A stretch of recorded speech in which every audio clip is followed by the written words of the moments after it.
outside the Laundrie family home in Northport, Florida. Brian, this is the first time we've heard this much from Cassie. Yeah, Marnie, and I want to be very clear and transparent about what you are about to hear and how we obtained it, because I think that's important, especially in light of other interviews that have come out with Cassie and questions that have surrounded those. This is something that was shot by the protesters. You've seen the protesters night after night in our stories. They come outside Brian Laundrie's parents with their bullhorns. Well, today they left here and they went to Cassie Laundrie's house, Brian's sister, and they were protesting outside, and something unexpected happened. Cassie and her husband came outside onto the front lawn. They clearly knew they were being recorded because there's several different recordings, and they just started talking. They started talking to the protesters and answering their questions for close to 20 minutes, Marnie. That's right, Brian. So as we splice these clips together, you're going to hear a number of new things that we have not heard from before. And the silence from this family, no more, hearing for the first time Cassie in a number of weeks since her brother has gone missing. And the investigation into Gabby Petito's death continues. So in this first clip, Cassie addresses her parents who have not spoken since Brian disappeared. She also talks about the family camping trip to Fort DeSoto. That was on September 6th. Let's listen. And I am losing my parents and my brother and my children's aunt and my future sister-in-law on top of this, and you're not helping. Why your parents? Why your parents? You're talking about Christmas. They're not talking to us either. Why aren't they talking to you guys? If I knew, I would say. I don't know. Do you think they're involved, your parents? I don't know. At Fort DeSoto on the 6th, we got there at around 2 o'clock, and we left around 8 because the kids had school the next day. On the 6th? On the 6th. We only stayed for about 6 hours. Who was there? My mom, my dad, my brother. We had s'mores, we had dinner. What did Brian say anything about Gabby? We had our kids there. Nothing came up. He didn't say anything about Gabby? No, we've told the FBI everything. Did Brian go? The world does not need to know what the FBI knows. All right, so a couple key points there, Brian. As you heard, they were asked, do you think that your parents are involved? And she said, I don't know. She also talked about that September 6th, Fort DeSoto camping with the family. She said they were there about 6 hours. And she said at that point, she did not know that Gabby was missing. Based on the timeline, you have been on this case since the very, very beginning. What stands out to you about what Cassie shared? Well, let's just go to the headline here because I couldn't believe it when I heard it. She was asked, are your parents involved? And she said, I don't know. She didn't say no. She said, I don't know. And she said that she has not been in touch with her parents. So obviously there is division within this family right now. People were thinking maybe they were all on the same page. If she's telling the truth, there's division within the family right now. And she said it in her own words. She doesn't know whether her parents are involved and whether or not they know where Brian Laundrie is right now. She also said, Brian, she said, I've lost my brother and my parents. Why your parents? Because they're not talking to us. I'm not talking to my parents. And then do you think they're involved? She doesn't know. Let's play this next clip for you. Cassie talks about the day Brian showed up at her house. Now, this was back on September 1st when she found out Gabby. All right, can I just say something? Is it just me, or is it really not a big fucking deal that she said, I don't know? If she doesn't know, she doesn't know. People are looking for something that don't exist. If her parents aren't talking to her, then it makes perfect sense for her to say, I don't know if my parents are involved because I haven't spoken to them. This isn't rocket science. This isn't a big conspiracy. I don't get it.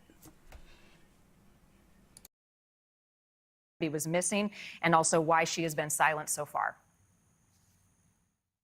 So when he came here September 1st, right? You said he came, what did he come here for?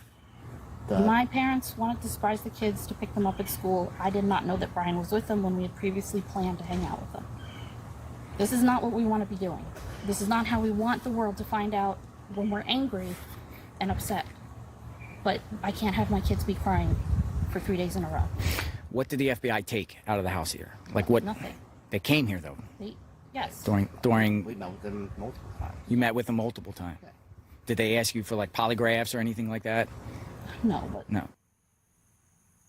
So not asked about a polygraph. She said, my parents surprised me with the kids. Brian showed up. She didn't know that he was coming. What do you make of Irish gal, I could not agree with you any more than I do. You're 100% right. That the parents, if the parents are involved, they don't want to grab their sister involved. Her sister has kids. They're not going to drag her into some nonsense or some stuff that can get her in legal trouble. They're going to cut her off. I don't know why most people aren't thinking like that. Like, this is not a, like, life-changing from what I've heard so far. So, Irish gal, I'm right there with you. That's a shock. Don't quote me on that. Because that'll never happen again. No, I'm just playing. Of what she shared there, Brian. Well, it's interesting. She's claiming that her parents came to her house and that she didn't know Brian Laundrie was going to be there back on September 1st. But remember, when she first did the interview with ABC News, which was short and not really a full interview, and there were a lot of questions about that, ABC News reported that she had said she hadn't seen Brian since he returned to Florida. So we were interested when we had our exclusive reporting on Friday that she had, in fact, seen Brian at her house on September 1st. Now this new nugget, she's claiming that she just thought her parents were coming and that Brian wasn't going to be there. Brian, this next clip that we're going to share with folks at home is one of the more surprising, and I watched all 20 minutes. Let's listen now to Cassie describe the attorney for Brian Laundrie, her brother, and also she is asked if she thinks that Brian killed Gabby. The media ended up misconstruing what I said when they asked me if I had seen my brother. Like I said in the beginning, they didn't say, have you seen Brian? It was, what's the weirdest thing about this all? It was, I haven't been able to speak to my brother. I tried to contact them after this. I tried to contact my family after this. I hadn't been able to speak to my brother. Do you know about any additional burner phones? I have no idea. So you don't know nothing. I do think that was the wrong clip, but we've got a few clips to share with you, so I think we'll get to it. But Brian, one thing that she said is just play the whole fucking thing. To the attorney for Brian Laundrie, she said, my parents' lawyer screwed me over. I'm livid, and I'm not talking to him. And then when asked, did Brian kill Gabby? She said, I don't know. Again, I mean, these I don't knows are really, really telling. She's not standing there saying, my brother would never do this. I love my brother. There's no way. I mean, she's giving these I don't know answers. And I think that's really significant. Right. The other thing that she said in a portion of this interview, she said, I wasn't ignoring Mr. Petito's phone call. I think there had been some questions about whether or not Mr. Petito, Gabby's dad, was reaching out to the Laundrie family asking for help. Can you glean some clarity into those conversations or any interaction between these two families when Gabby was still missing?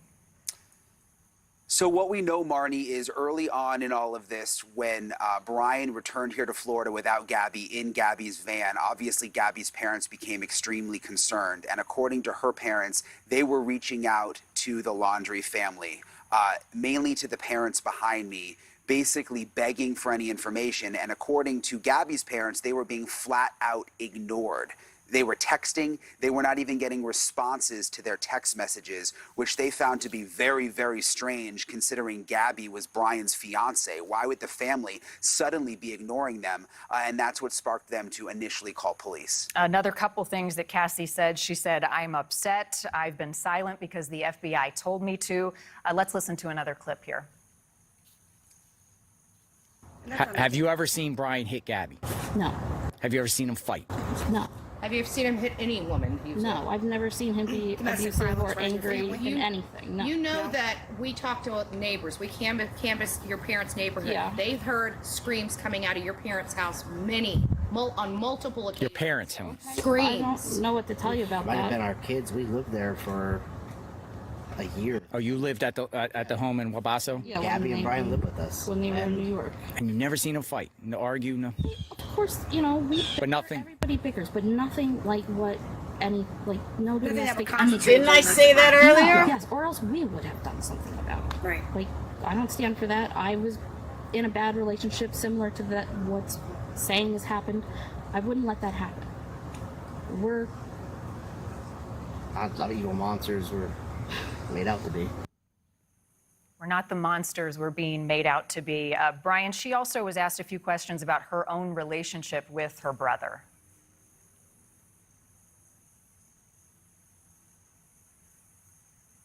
That's not a clip. Look I'm at just telling Brian. you. Oh, you hear me? thanks. Yeah, I was waiting to hear it. No. Yeah, I hear you. Sorry, Marnie. Yeah. I don't think, I mean, we did get this video like 30 minutes ago, Yes. so we're all just sort of absorbing.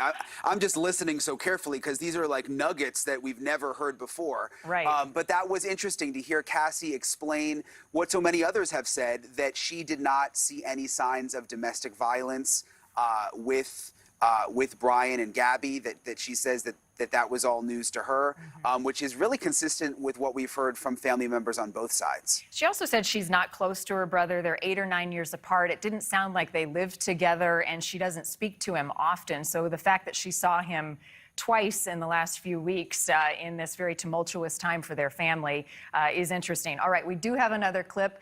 Stand by, Brian. Let's take a listen. Yeah, I'm in the boat where I'm getting ignored by my family and thrown under the bus by my family's attorney. Why would he do that? Like, why? Protect his client because she's not their client. So I'm just as mad. Did they have a storage shed, Gabby and They had a storage locker. Brian? Do you know where it was? I have no idea. Do you know what date your brother flew back that your dad paid for the plane? Didn't even know he paid for the plane. Did he fly back? Thank you. He never flew around, back. Like, what, the 17th or something? Around like the 17th or something, after the fight. He got here on the 17th. I don't know what day he left. Did you see him on that trip? Yes. Maybe I'm wrong. What was discussed? Anything? Was he discussed about? They were talking. He was telling me where they were going next. I FaceTimed with Gabby and the kids on that trip. Did he say he got in a fight with Gabby? He didn't talk about that incident? Just was a surprise to us, too. Yeah. We're unfortunately in the dark as much as everybody else. So, Brian, this takes us all the way back to allegedly August 17th, when they say Brian Laundrie flew back home to Florida. His sister saw him. That is information that we had not until tonight been able to corroborate if it is in fact true. Yeah, these are sort of rumblings. A lot of this stuff that Cassie is saying are rumblings that we've been hearing about, that people on Twitter are constantly direct messaging me about, that we just haven't been able to confirm because the FBI has been so tight-lipped, and obviously no one from the family will ever talk to us. So it's very interesting to hear Cassie now confirming some of these tidbits. And also, I mean, she just said that her own family attorney, the words were, she feels thrown under the bus. So based on everything we're hearing, it sounds like there is some major infighting. Okay, before anybody looks too far into this, let me just explain this from a law standpoint. If the lawyer is not her attorney, there is nothing the lawyer can do for her. The lawyer has to be her attorney. So if he is not representing her, that's why she was allegedly thrown under the bus, because the lawyer can't help her. So I really need to make that clear for everybody that doesn't understand this. She may not understand this either. I don't think the lawyer actually threw her under the bus. I just think the lawyer said that he can't represent her. So maybe the parents just don't want her involved at all. So I don't want anybody thinking that, oh my God, it's a big conspiracy on that. It's the law. He cannot help her if she is not represented by him. Remember that when all these conspiracy theories start to fly. Yeah, the lawyer's not getting paid by her. The lawyer's not represented by her. The lawyer cannot do or say anything in favor of her. Please remember that when you get all these conspiracy theorists. Within the Laundrie family, the parents in the house behind me, who haven't come out in days now, clearly not on the same page as their daughter Cassie, who lives about 45 minutes from here. And Cassie is saying, I am not talking to my parents. I've lost my brother, my parents. The FBI has told us not to talk. And if you're just joining us, the reason she and her husband came out is they wanted these protesters off of their lawn. Their kids are inside. It was for their own protection. And then for 20 minutes, she continued to answer questions about her brother, about the case, about what she knew. Another interesting thing that we learned from Cassie this afternoon, Brian, was that the couple had a storage locker that they shared. Cassie says she doesn't know where that is. We now have that clip when Cassie is asked, did Brian kill Gabby? Let's listen. My parents' lawyer really screwed me over by saying that he just Well, I stopped saw by. the comment that he came did in. not just stop by on the way home, and I was livid, and I'm not speaking to anybody. Yeah. Do you think Brian killed Gabby? I don't know. Silence was not guilt. Silence was Well, the nobody FBI came here telling us until not the to. lie. One, The sooner this he's found, sucks for the us. sooner Yeah. this is over for us. Yes. The sooner he is found, the sooner it is over for us. And just to go through what they just said there, Brian, she said, my parents' lawyer screwed me over. I'm livid and I'm not talking to him. Did Brian kill Gabby? I don't know. And silence is not guilt. The FBI has told us not to talk. Surprising that she did. Yeah, it is. I mean, it totally caught me off guard tonight. I've been to Cassie's house several times, knocked on the door. We've put in requests to talk to her, and she hasn't talked to the media since that one interview very, very early on. And I think she must have just gotten fed up with these protesters. The neighbors were clearly fed up, and her husband just decided to come right out. And again, I just want to reiterate for people who are listening to this and maybe didn't catch the beginning. I mean, the person asking these questions, the man and the woman, these are protesters. These aren't reporters. These are protesters. Okay, Brian Entin, if you happen to watch this, no, they're trolls. They are known trolls. Jonathan Lee Richards is a known troll, and one that's lying to neighbors. He probably said he worked for News Now, and I'm going to show you guys all that later. But yeah, this is not a protester. This is a known high-profile troll. Just saying. Who were just out there protesting. She comes out and they started sort of getting the opportunity to ask these questions. And all this happening, Brian, as the search for Brian Laundrie continues. I want to talk to you about your report today. You were in the middle of putting a piece together for tonight about a possible sighting in the Appalachian Trail. What can you tell us about where the search stands tonight and what we've learned? So still no confirmed sightings of Brian Laundrie tonight, Marnie, but what we have been looking into is this report from a hiker along the Appalachian Trail right on the border of Tennessee and North Carolina. He says that he was hiking over the weekend, early Saturday morning, when he says he saw someone who he believes is Brian Laundrie in a white pickup truck. He says he's been following the case. He knows what Brian Laundrie looks like. I talked to this guy. He's an engineer. Come on, he Brian. says he's You're detail-oriented. you're He says losing it. he is 99% sure that he saw Brian Laundrie. I spoke with him on the phone. His name's Dennis.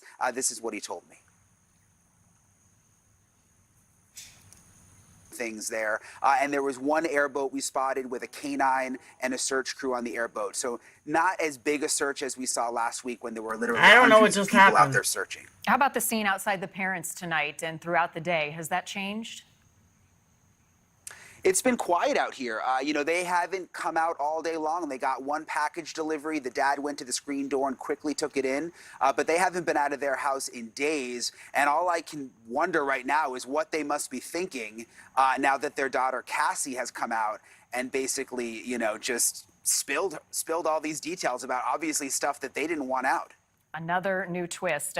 Surely they've got a lot of things to think about inside that house tonight. Brian Entin, thank you for bearing with us as we walked through that video. This is not the last we're going to be playing it, and you're going to be hearing it. And as always, thanks for your reporting. We'll be checking back in with you shortly. Brian Entin live in Northport, outside the Laundrie home tonight. Well, let's talk more about the Appalachian Trail and a possible sighting of Brian Laundrie. Some 911 calls, as Brian mentioned, came in. And experts say surviving the great outdoors in that type of an area for an extended period of time takes a tremendous amount of training and skills. Joining us now is Jason Marsteiner. He is a wilderness survival instructor, and he's joining us live from Colorado Springs. Let's talk about what it takes to live outside. And of course, this is all speculative, thinking that Brian Laundrie is in fact in the wilderness, but you've spent lots of time on the Appalachian Trail. What are the biggest dangers that someone would face out there? Well, actually, I'm not, I'm from Colorado, so I don't spend a lot of time in the Appalachian Trail, but I do spend a lot of time in the Rocky Mountains. I have been in the Ozarks for some training, which is a fairly similar climate.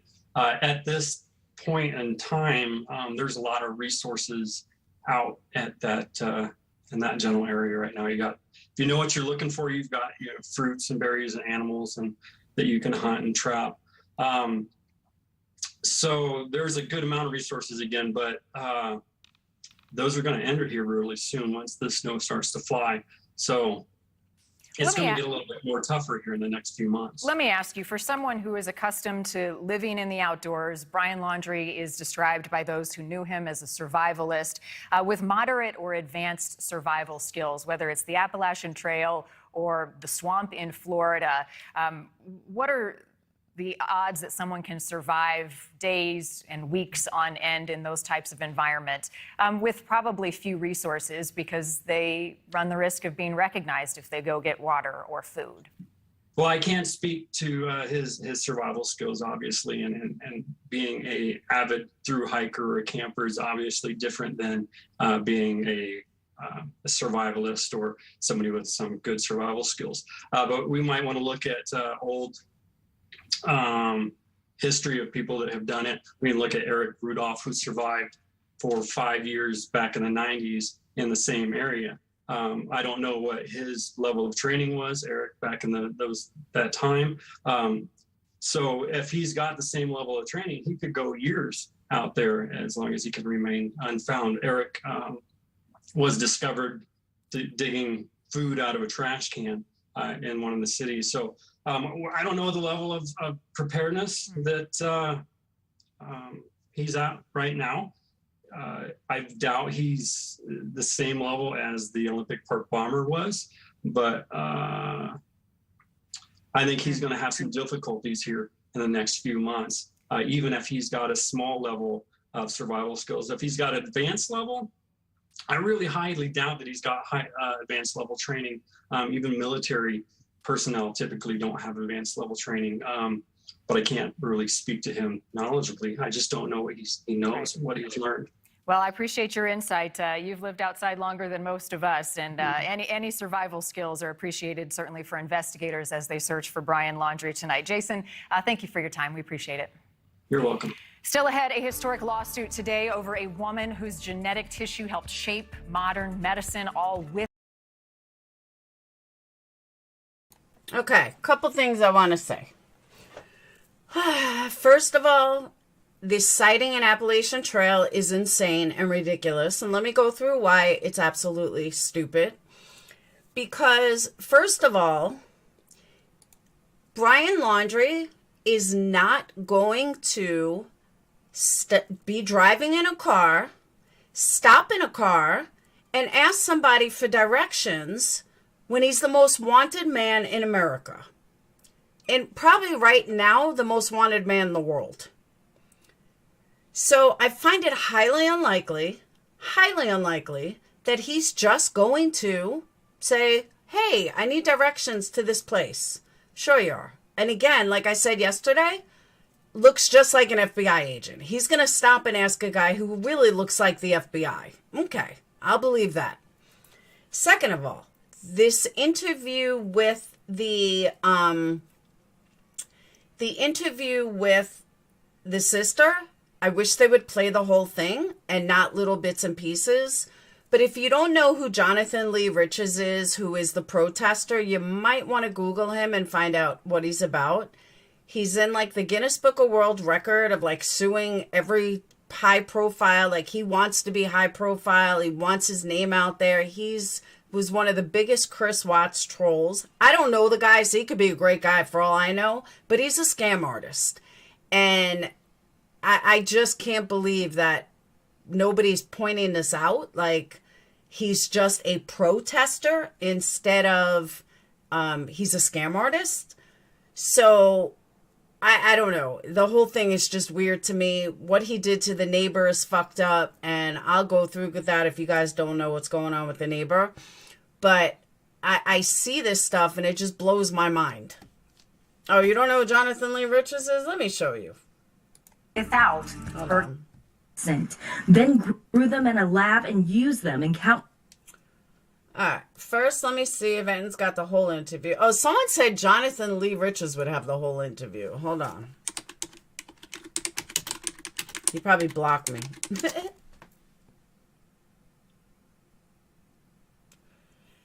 Someone said Jonathan Lee Riches is a prisoner who files thousands of lawsuits against people. Okay. I've been outside the home of Laundrie for 2 weeks, protesting and covering. I'm a journalist / activist. Thank you. My work can be found here. My team and me will be back out in the morning in front of Brian Laundrie's tomorrow morning, seeking justice for Gabby. Come join us. Cassie Laundrie and her husband came out. All right, here we go.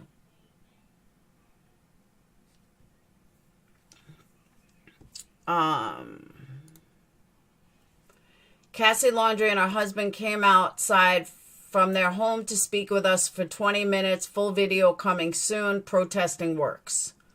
Okay, that's Jonathan Lee Riches. Where on Twitter? Because I'm on Twitter. Tell me where to look. Because he hasn't released anything.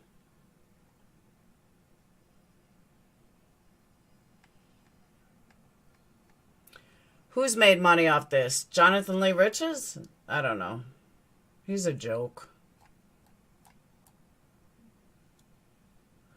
DoorDash delivers food to the home of Brian Laundrie for me.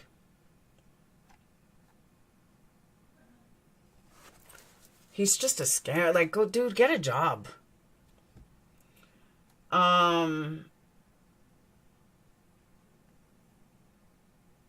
It's the words from Cassie that are important here. Yeah, but we don't know what she's saying. I don't think that I don't know is like so relevant like other people think it is. She may not know. All right, it's not on his. So where on Twitter can I look? Because I don't see the whole interview.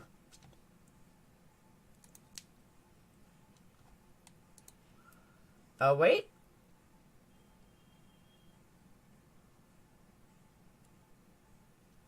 Oh.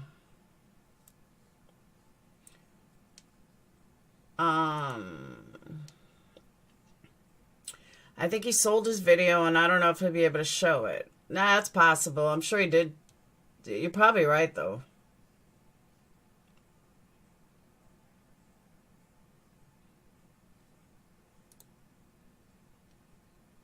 The greatest hiking and... Oh, check it out. You know who this is?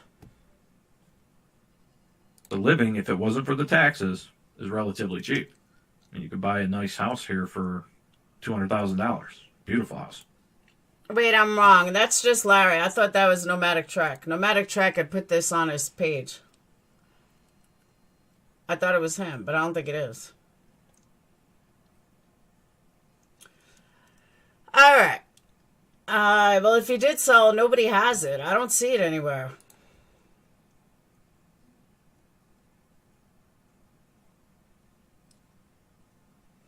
What do you thought? I've only heard like 10 seconds of it. I think MGL has footage of him and Cassie's on. Yeah, but it's not that. I'm looking for the whole interview. That's what I want to see is the whole interview.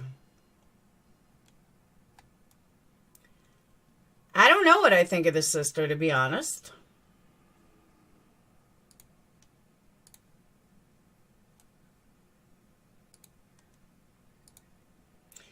You know what it is? I don't have enough of it to say what I think of... Oh, he is posting it now? I'm on his page. He's not posting it yet.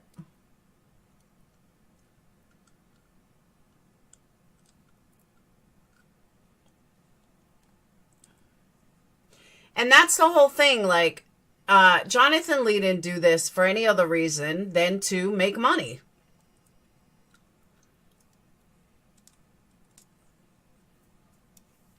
Bayard's already been sold to inside. That's what I'm saying. He did this to make money.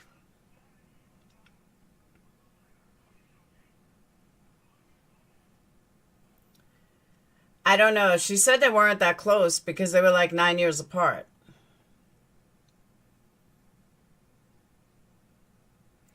He's just posting it. Yeah, they're not. He's not posting it.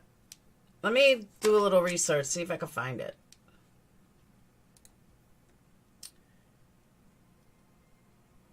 So it's not credible? I don't think it's credible. She didn't, from what I heard, she didn't say anything. I mean, I can't totally say it's not credible, but she didn't say anything.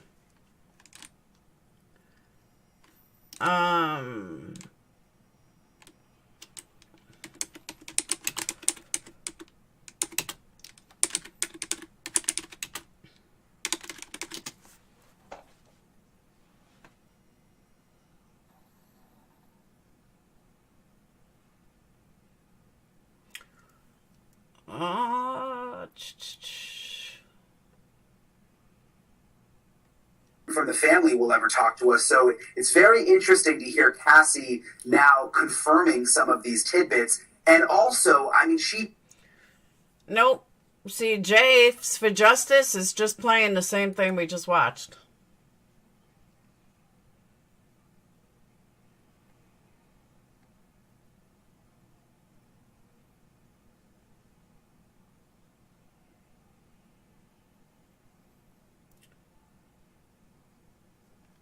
Play what again? Play the 5-second interview? Now, their full trolling attention will be focused on one location, Laundrie's parents' house.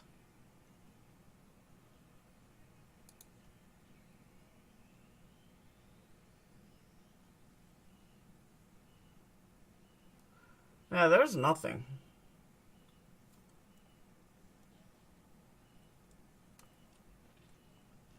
Yeah, I already watched it. We already watched it. It showed 30 seconds of an interview, not even 15 seconds of an interview.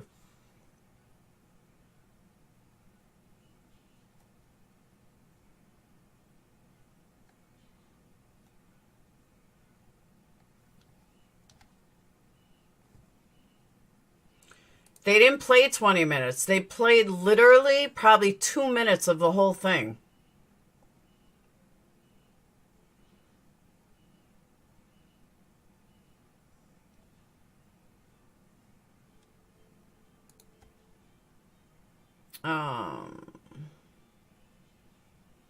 Yeah, I just try to Google it. There's nothing there. Yeah, where's this 20-minute conversation?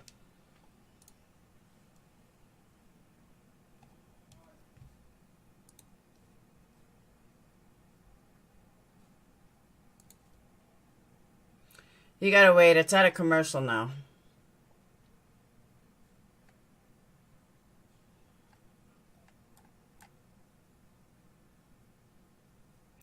Yeah, it's not showing anything.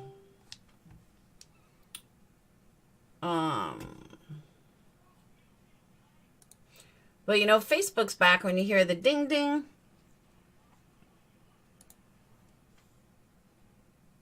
Yeah, the host talked more than they spoke. I totally agree with that. Oh, wait.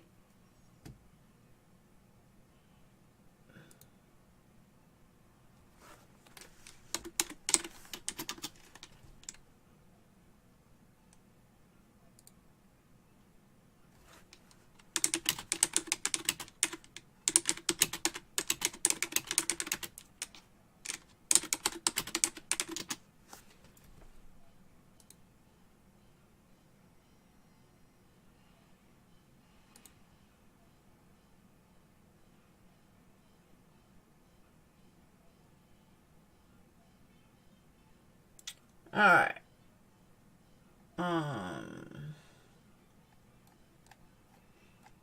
He is playing it. He's playing the whole thing?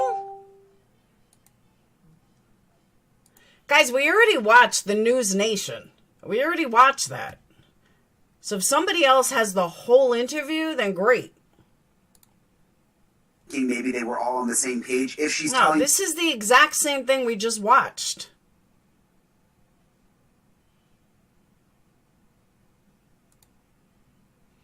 Yeah, this is the exact same thing we just watched. I don't even know how this man is 7,000 people in there.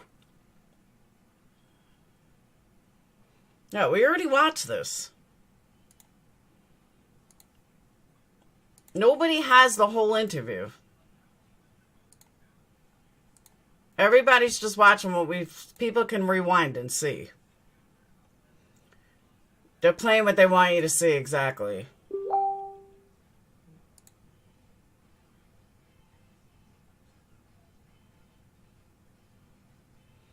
Yeah, nobody has anything different. It's all the same interview.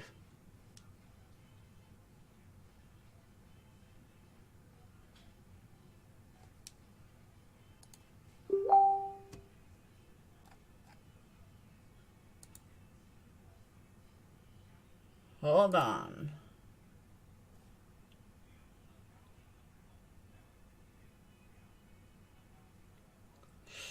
Someone said, now that the interview with Cassie Laundrie is getting ready to be released, the humble thing for Riches to do is to donate the money you made from selling the video to the Gabby Petito Foundation. Do the right thing. He'll never do the right thing. What, are you kidding me?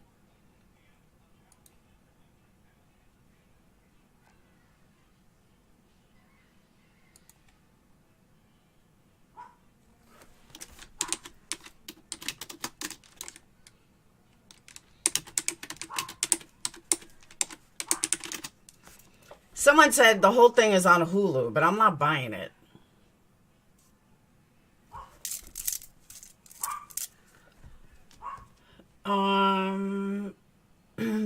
Just put it out. Go to the ending or the last live.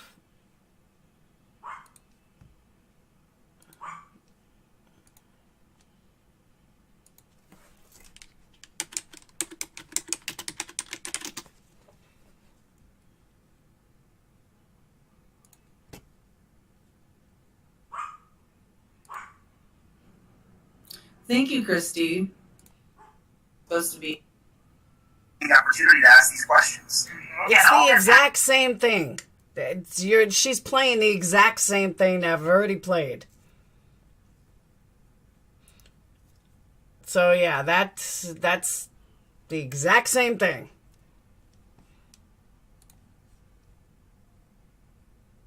Here we go. So Yeah, everybody's playing the exact same thing we already played. I'm not impressed. They're just a little late. I played it 20 minutes ago.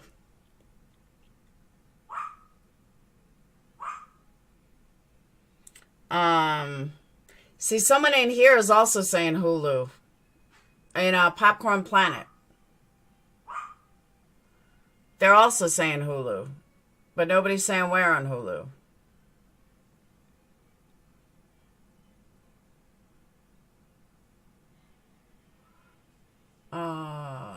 Yeah,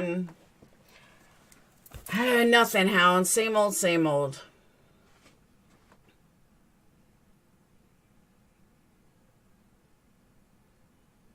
I'm looking to see if anybody pops something, but they don't. That's what I'm saying. Hulu doesn't make sense. I was thinking the same thing. Why would Hulu have it? Because whoever, correct me if I'm wrong, but whoever Jonathan Lee Riches sold it to, they would have to sell it again to everybody else, wouldn't they? Way more than 20 minutes? No, that's all there is. I mean, according to what we have. But everybody's just playing News Nation. News Nation streams live on Hulu. Yeah, but they would have the exact same thing. They're multi-streaming. They're showing the exact same thing that they just showed on News Prime.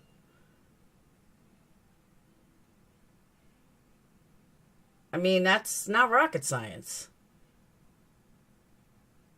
Exactly, Nicole. We already saw it. They're not going to play something different on Hulu as they would on, Net News Prime. It's the exact same thing. Even Popcorn Planet right now has 13,000 people watching. He's just saying the exact same thing, showing the exact same thing. I like these guys, though. They're funny.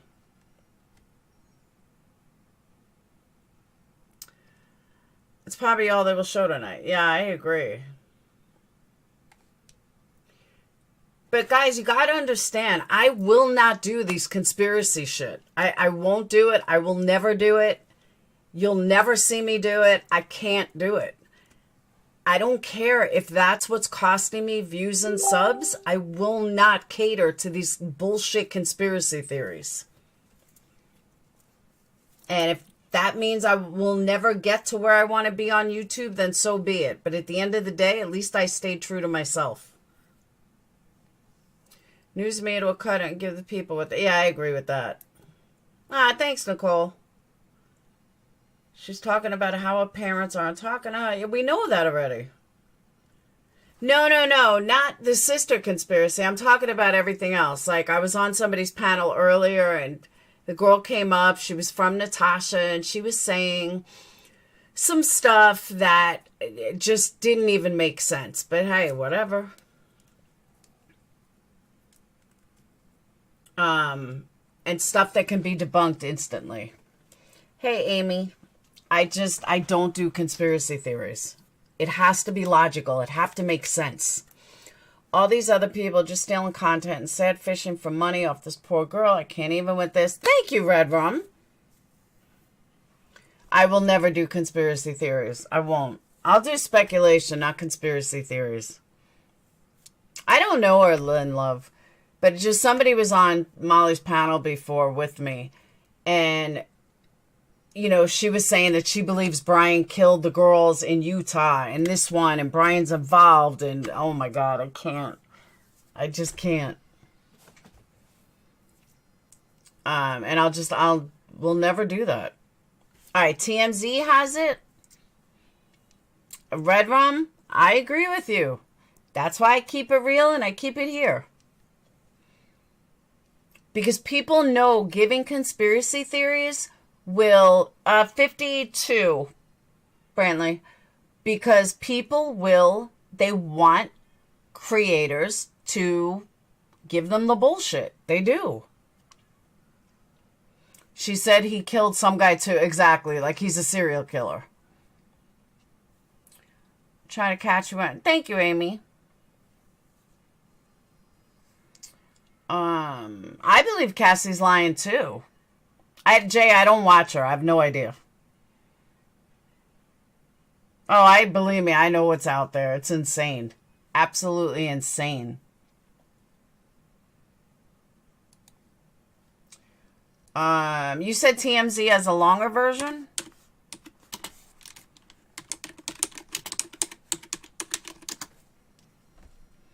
All right.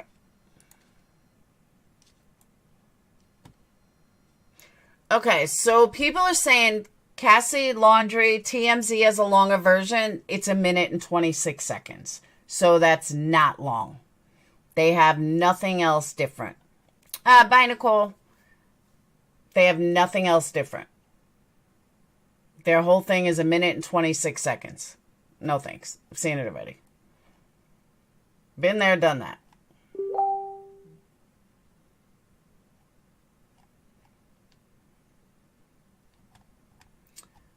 She just wants those people to go away.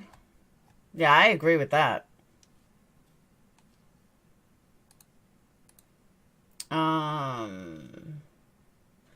Banfield is next at 7. I'm going to just playing it. They keep saying it will play the full interview and haven't yet. Yeah, they have nothing. We've already watched that. To person messaging me, we've already seen that. It's the first thing I opened with was that interview. Never cut and dry. That's true. But there's certain things that you have to use logic on.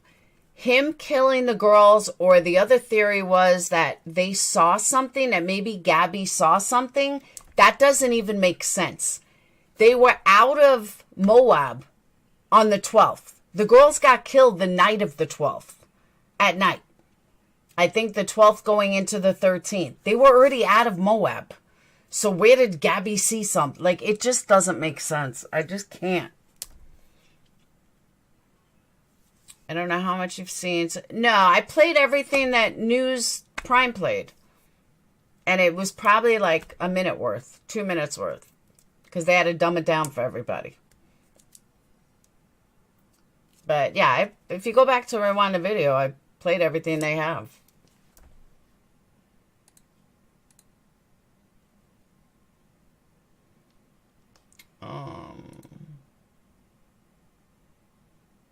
What do you think happened? Have you said yet? Yeah, I have.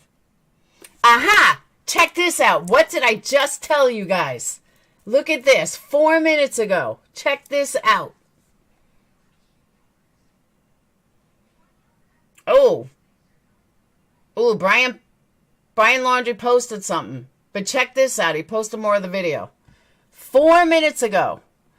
Brian Entin says, Laundrie family attorney Mr. Bertolino just texted, I do not represent Cassie Laundrie. Cassie's comments can only be attributed to the press twisting my words and hers. Did I or did I not say that he does not represent her? Bam! Way before Brian Entin did. I'm telling you guys, I know what I'm talking about. More people just need to listen. All right, he posted 6 minutes and 23 seconds of this video. Protect his client because she's not their client. So I'm just as mad. Did they have a storage shed, Gabby, and They have a storage locker. Brian? Do you know where it was? I have no idea. Do you know what date your brother flew back? Did your dad take the plane? Did he fly back from? He flew back. Like around like what, the 17th or something? Around like the 17th or something, after the fight. You're on the 17th. I don't know what day he left. Did you see him on that trip? Yes. What was discussed? I mean, was he discussed about? We were talking, he was telling me where they were going next.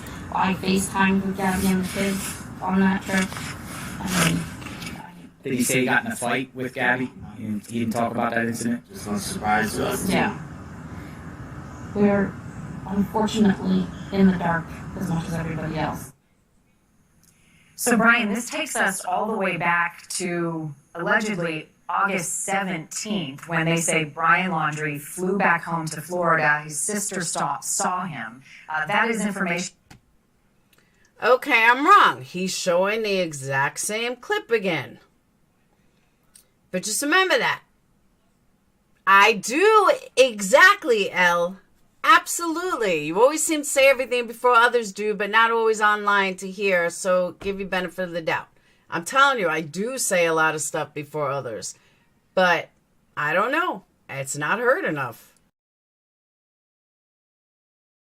That we had not until tonight been able to corroborate if it is in fact true. Yeah, these are sort of rumblings. A lot of this stuff that Cassie is saying are rumblings. No, Danny, you have that confused. The girls were killed the night of the 12th.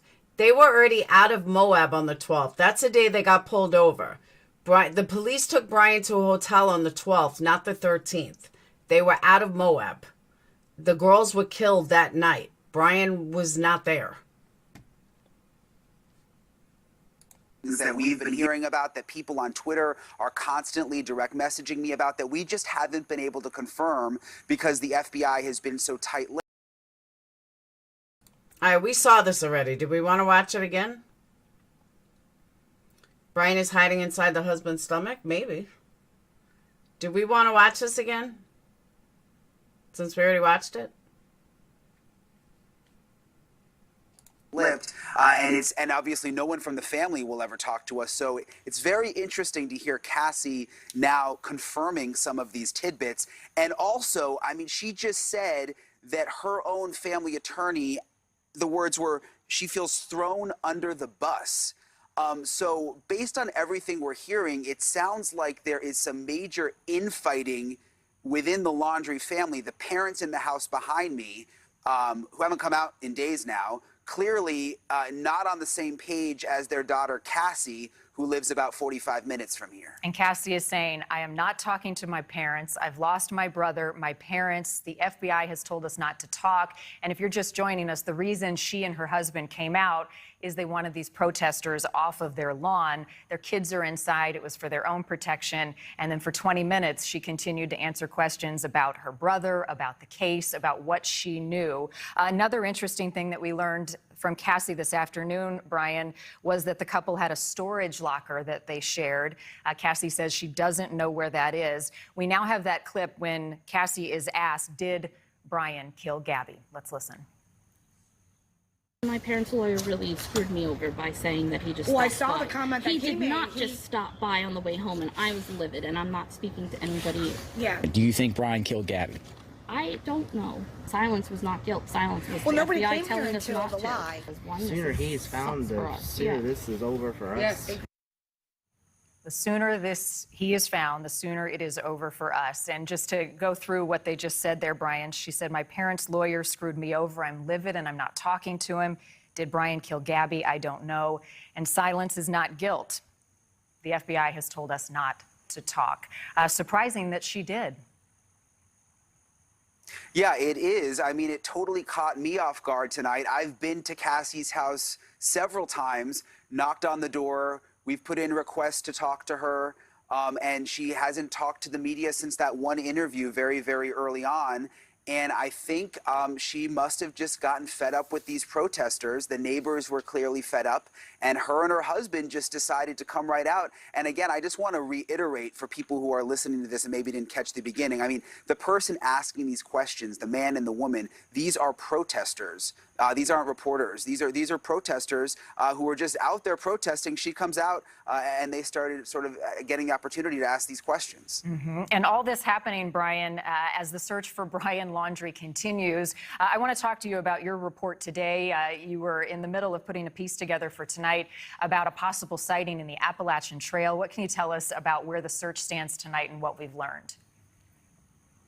So still no confirmed sightings of Brian Laundrie tonight, Marnie, but what we have been looking into is this report from a hiker along the Appalachian Trail right on the border of Tennessee and North Carolina. He says that he was hiking over the weekend, early Saturday morning, when he says he saw someone who he believes is Brian Laundrie in a white pickup truck. He says he's been following the case.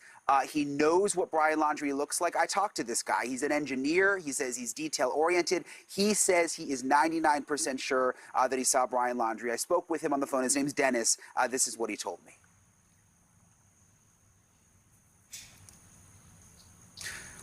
Okay, so basically what he told me was that that he was, again, 99% sure that it was. All right, let me say this too, though. I wouldn't put too much emphasis or too much credit on her saying that that Gabby came home, and here's why. The FBI told her not to talk. If the FBI told her not to talk, she may just be yesing them to death with what they've asked her. So I wouldn't automatically assume that what she's saying is correct, that he definitely did fly home. They have not been able to find a plane ticket to verify it. They have not been able to, I mean, Brian Entin and everybody have looked into it heavily and have not found one plane ticket of Brian flying home. That's why they were skeptical too. This I know because I researched this. And on top of that, the sister may just be saying what the rumors are to get them to shut up, because she kind of like mulled over it. She wasn't like, yes, he came home and we had dinner, and it was, I almost got the feeling like she was just saying it to placate the rumor, because the FBI said absolutely do not do it. There's no record that he flew home, just like there's no record of the storage unit. That's why I'm saying I wouldn't put what she said as an end-all be-all because of that. That's just my opinion, though. It was him, that he's been in touch with the FBI, and that he actually plans to meet with the FBI either tomorrow or on Wednesday. Brian, are they still searching the reserve? What's the status of that tonight? So the reserve search is ongoing. The swamp, which is just a couple of miles from where we are, but it's scaled down massively. Today, we had a chopper up looking from the sky because that's really the only way to keep an eye on things there. And there was one airboat we spotted with a canine and a search crew on the airboat. So not as big a search as we saw last week when there were literally hundreds of people out there searching. How about the scene outside the parents tonight and throughout the day? Has that changed? It's been quiet out here. They haven't come out all day long. They got one package delivery. The dad went to the screen door and quickly took it in. But they haven't been out of their house in days. And all I can wonder right now is what they must be thinking now that their daughter Cassie has come out and basically, just spilled all these details about obviously stuff that they didn't want out. Another new twist. See, and that's where I disagree with him. That they didn't want out. She didn't say anything. Like, she just didn't say anything. Maybe it's me, but I didn't get any big ta-da from what I just saw. I didn't. Planting succulents, I bet. I don't see anything. Like, she didn't say anything. And it's not the full interview, no. It's... If you're looking for the whole thing, it's in the beginning of this video. The media is ramping this up into nothing. Thank you. I agree with that.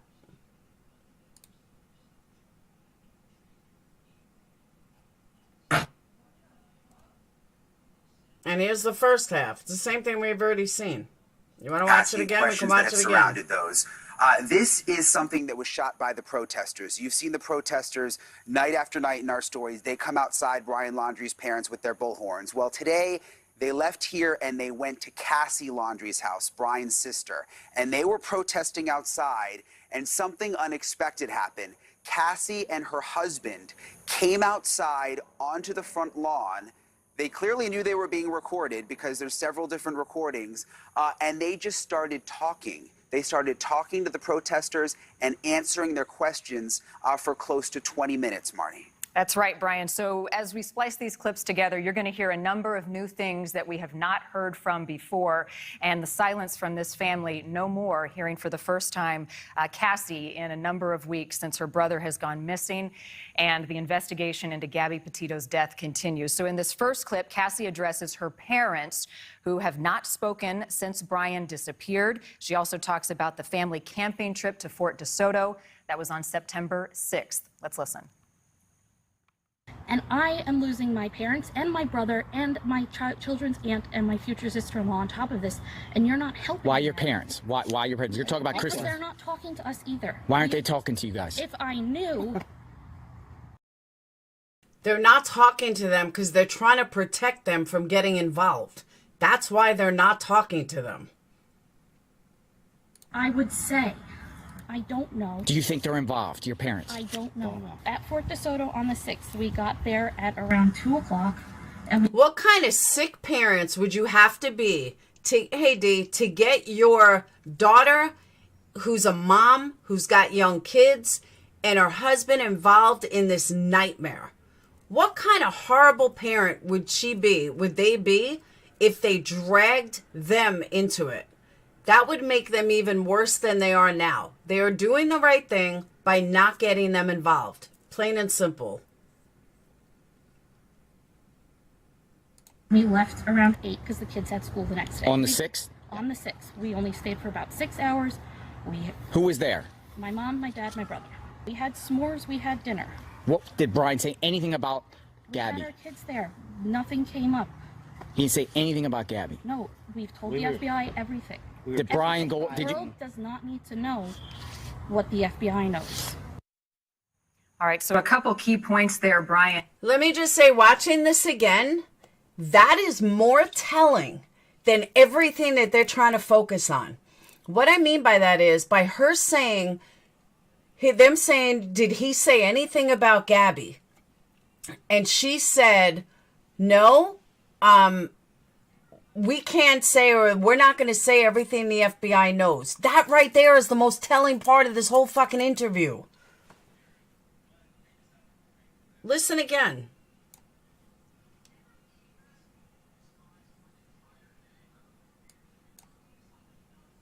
Say anything about Gabby. No, we've told the FBI everything. Did Brian go? The Did you? world does not need to know what the FBI knows.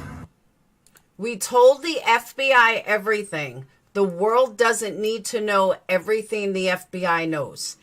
That right there is the most telling thing of this entire interview.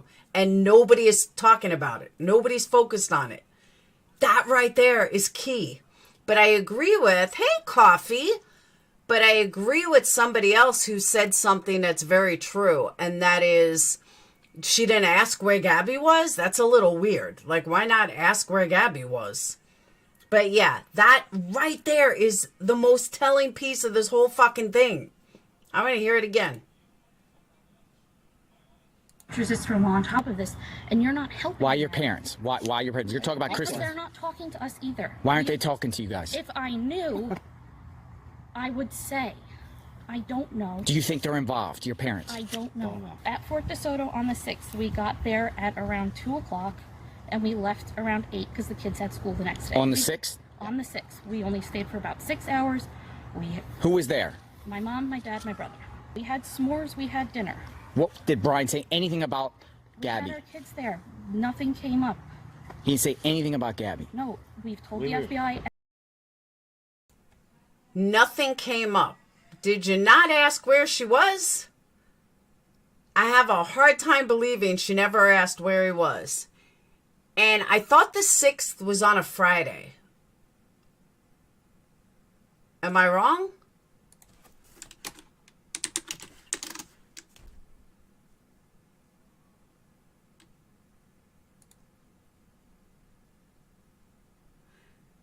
September 6th was Labor Day? September 6th was a Monday. Who goes camp? Oh, because it was Labor Day. I was like, who the fuck goes camping on a Monday? So yeah, the kids would have had school on the 7th. So that was Labor Day. I didn't realize that initially.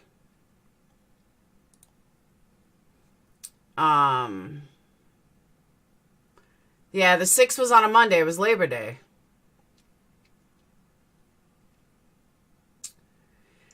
Veruca, I can answer that. I believe. I think the reason why she did it like this, because she automatically assumed that the lawyer, this is what I said earlier, she assumed that the lawyer was her lawyer too and could protect them.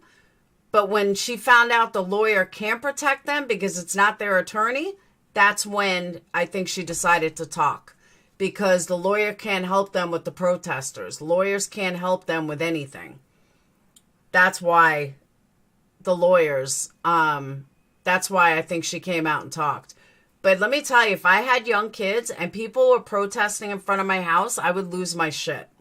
So I kind of agree with what they're saying.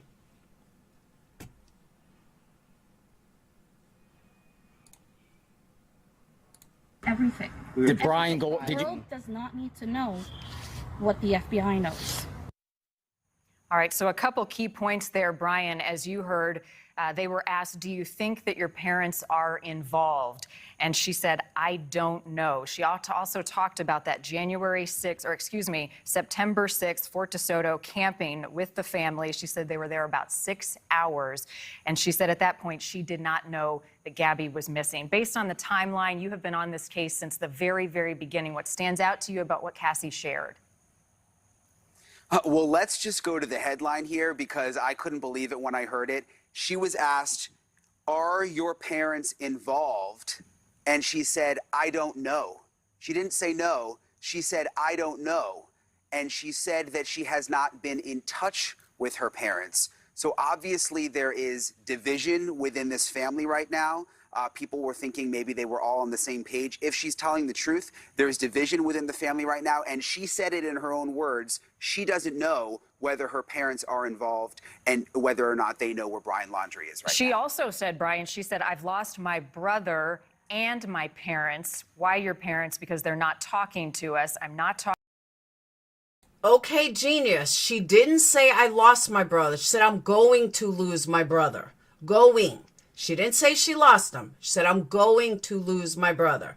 I listened carefully. And just in case you guys think I'm Not telling the truth. Listen again to what she said.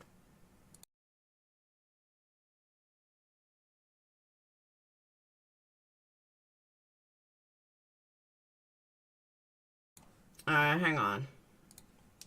I'm in the boat where I'm getting ignored.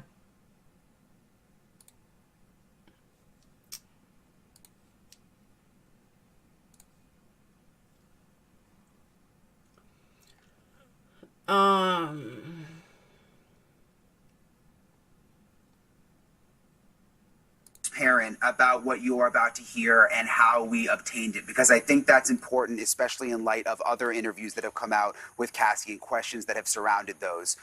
This is something that was shot by the protesters. You've seen the protesters night after night in our stories. They come outside Brian Laundrie's parents with their bullhorns. Well, today they left here and they went to Cassie Laundrie's house, Brian's sister, and they were protesting outside, and something unexpected happened.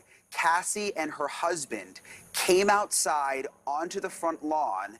They clearly knew they were being recorded because there's several different recordings, and they just started talking. They started talking to the protesters and answering their questions for close to 20 minutes, Marnie. That's right, Brian. So as we splice these clips together, you're going to hear a number of new things that we have not heard from before.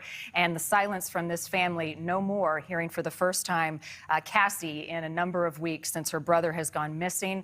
And the investigation into Gabby Petito's death continues. So in this first clip, Cassie addresses her parents who have not spoken since Brian disappeared. She also talks about the family camping trip to Fort DeSoto. That was on September 6th. Let's listen. And I am losing my parents and my brother and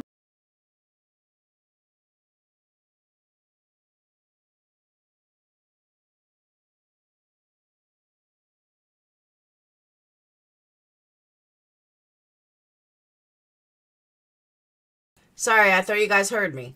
Losing. She didn't say she lost. She said she's losing. Yes, she's losing her brother, who's going to go to jail for the rest of his life if he's caught. And then her parents, she said that she is losing her parents because they're not talking to her. She said losing. That means she's going to be losing, not that she lost. That was the point I wanted to put out, that the newscaster changed that.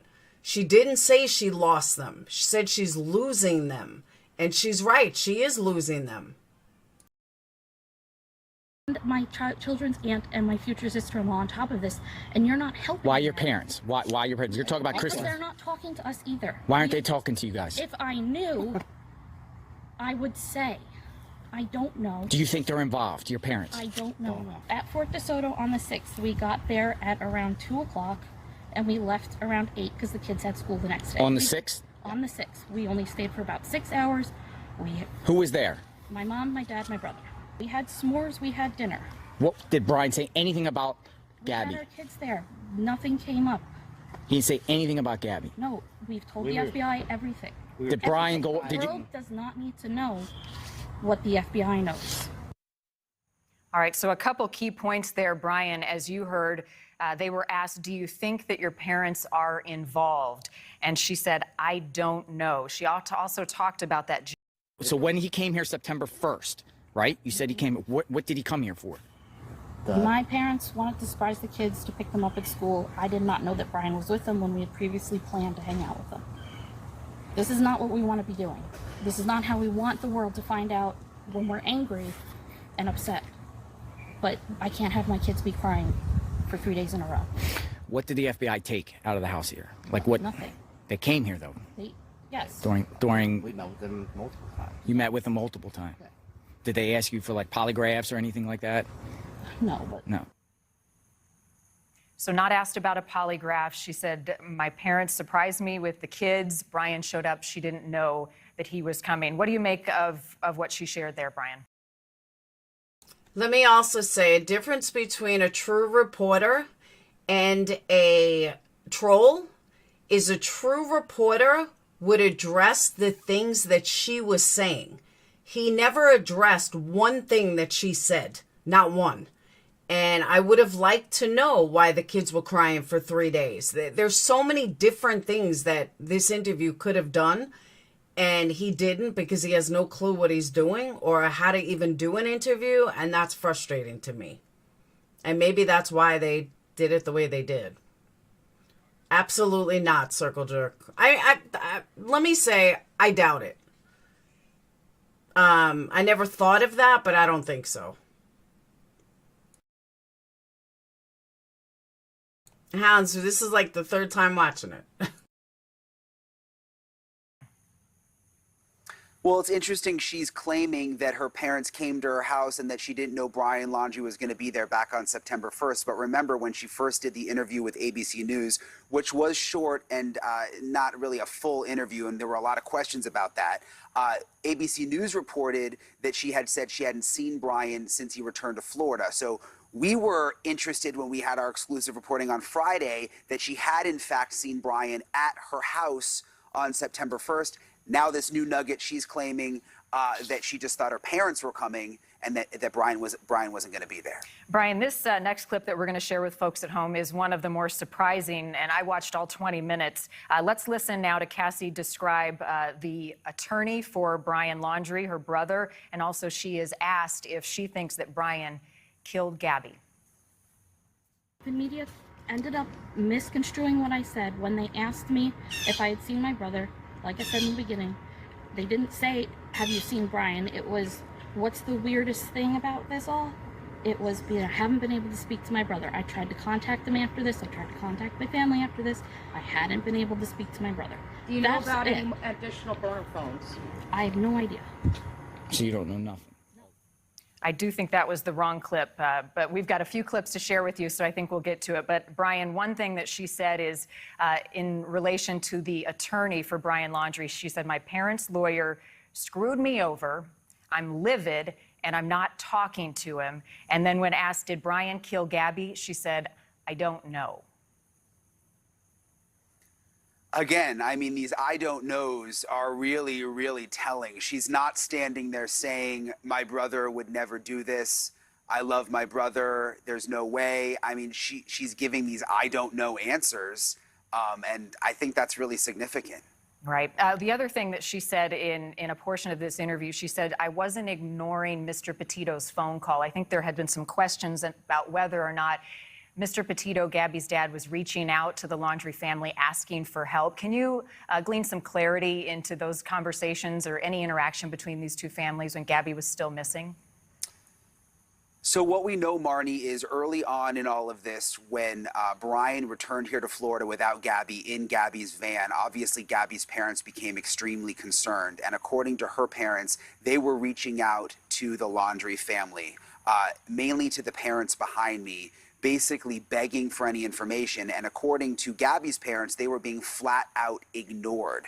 They were texting. They were not even getting responses to their text messages, which they found to be very, very strange considering Gabby was Brian's fiance. Why would the family suddenly be ignoring them? And that's what sparked them to initially call police. Another couple things that Cassie said. She said, I'm upset. I've been silent because the FBI told me to.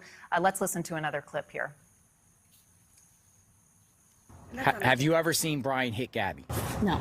Have you ever seen him fight? No.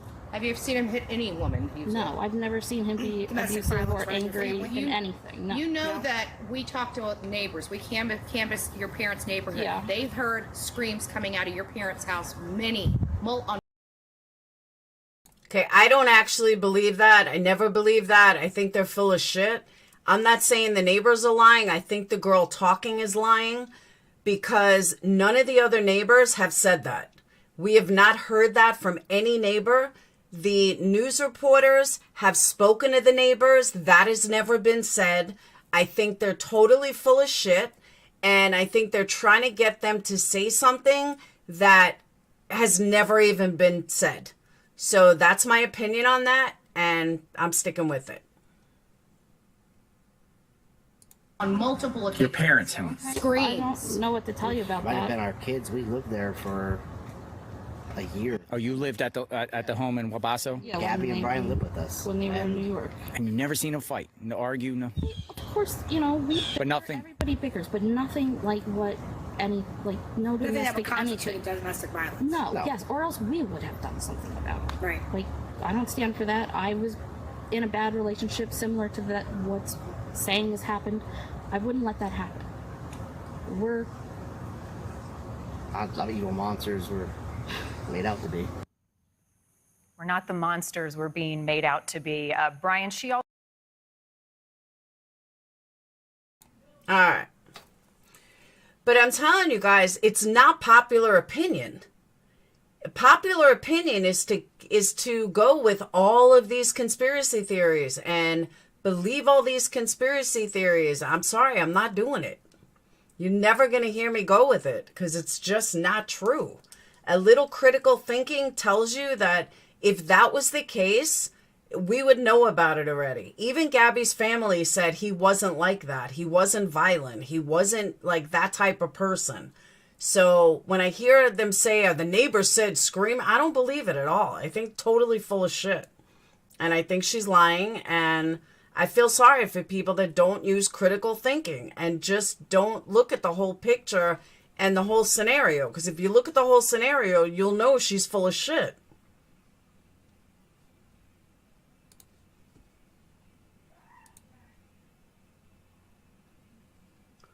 Yeah, there's nothing else.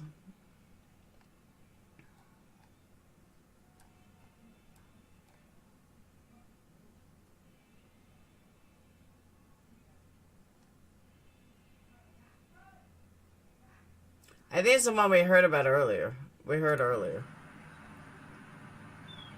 Along the trail all day long. So every time we try to talk on the phone, it would break up and he could really only text. And then his service was going in and out. So finally, I got him on the phone a little while ago, which you'll hear more of later on News Nation. We recorded it and everything. So he sounds credible to me. He is an engineer and by trade and very detail oriented.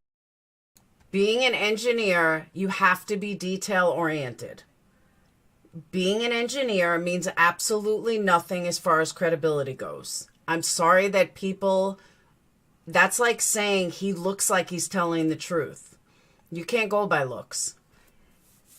I absolutely do not believe that this guy saw Brian Laundrie. I don't. I'm sorry, I don't.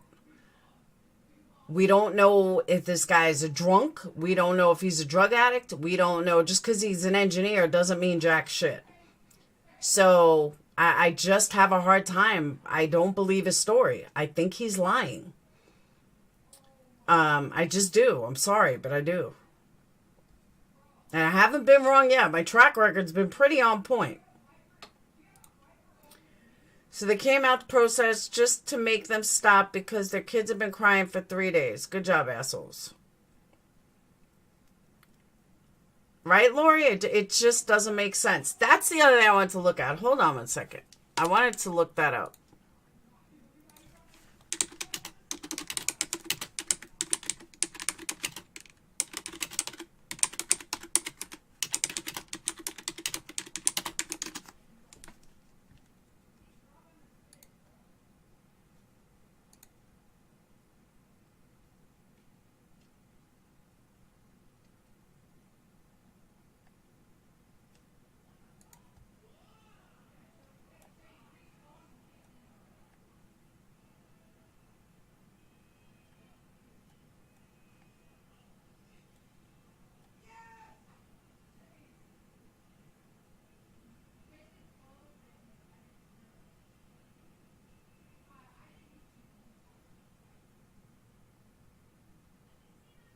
Okay, engineering would fall under construction, and that is the number 2 highest, I'll show you guys, the number 2 highest alcoholic related individuals. Construction is number 2.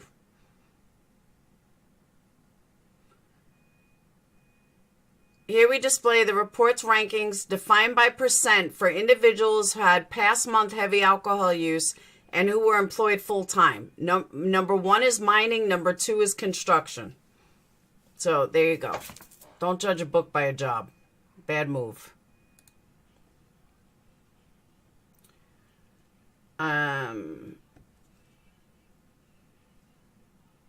Entin, he says he's been following the case. He believes that he did see Brian Laundrie. And he says that you'll hear the whole thing in the call because I don't want to get wrong exactly what he said. But basically, he says Brian was in this white pickup truck and that they had a conversation and that it was very, very strange and that he thought And please tell me where Brian all of a sudden got a white pickup truck. That's what I want to know. Where'd you get a white pickup truck? A nice one, too, they said. Now, number 3, here, I'll show you the list. Mining, construction, food service, arts, entertainment, utilities, wholesale trade or management, manufacturing, agriculture, forestry, fishing and honey, retail trade, transportation, other services, real estate, information, professional, scientific, or technical. I mean, the list goes on. So,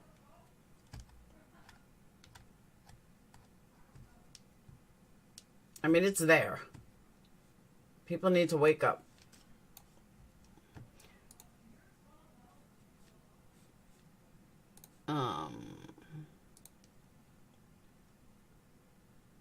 The guy heard there was a white pickup truck involved. I'm telling you, it's ridiculous.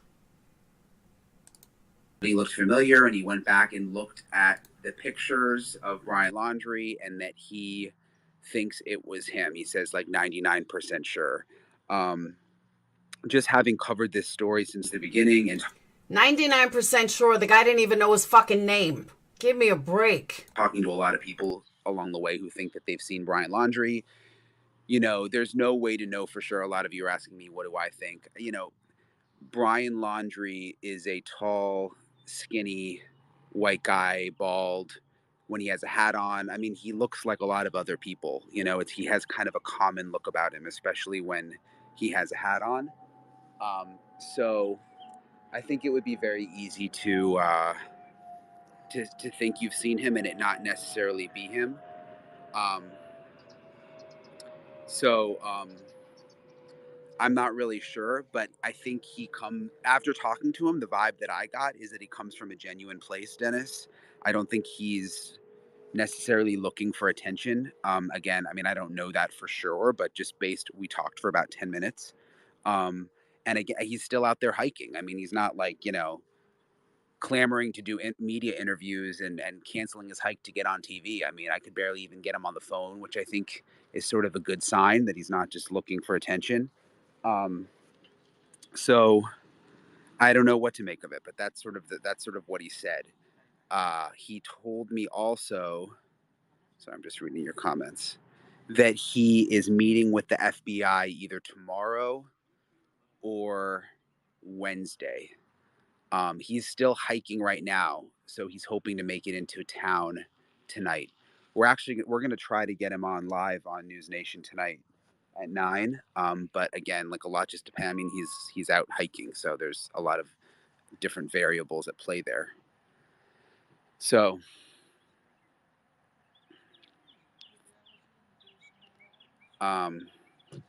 and again, I'll tweet out the full conversation with him later and you guys can hear it for yourself.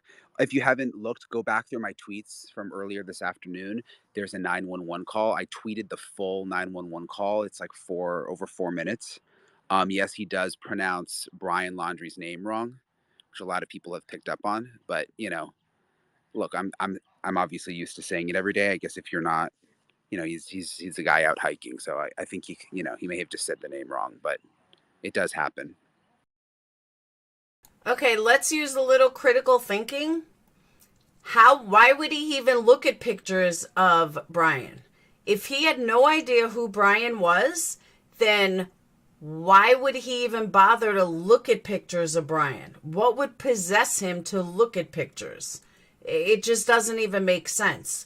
I agree that he may have run into somebody, but I don't believe it was Brian. Logical will tell me it's not Brian. So, so that was interesting. The latest on Dog the Bounty Hunter, he's still in Florida. Last check, I spoke with his assistant today, or texted, and he was still here. Just reading through your comments.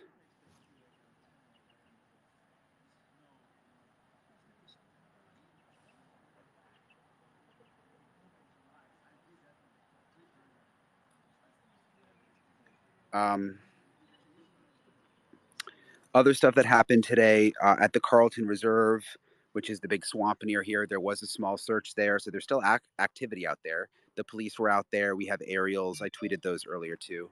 And there was an airboat out there and a K9 team. So that was kind of the latest.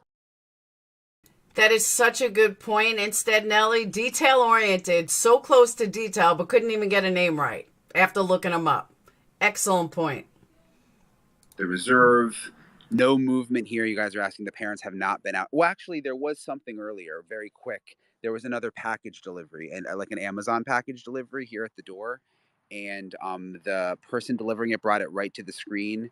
The dad came out, Mr. Laundrie came out and received the package, and it was just very quick. We weren't really able to get a shot because it happened so fast. He never came out from the screened area. Actually, we were able to get a shot, but it wasn't a very good shot.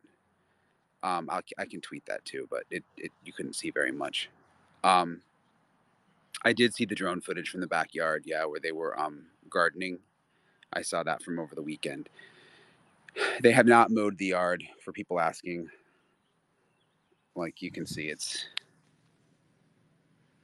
the neighbor where we stay next door. He actually had his grass mowed today, but what else? Okay, the banner plane, that was another interesting thing today. So this group of TikTok users raised money to rent this plane that pulled a banner. What a waste of money. Over the house for about an hour. It came at 3 o'clock. It said "Justice for Gabby." I think the quote was "TikTok times up," something like that. So that happened.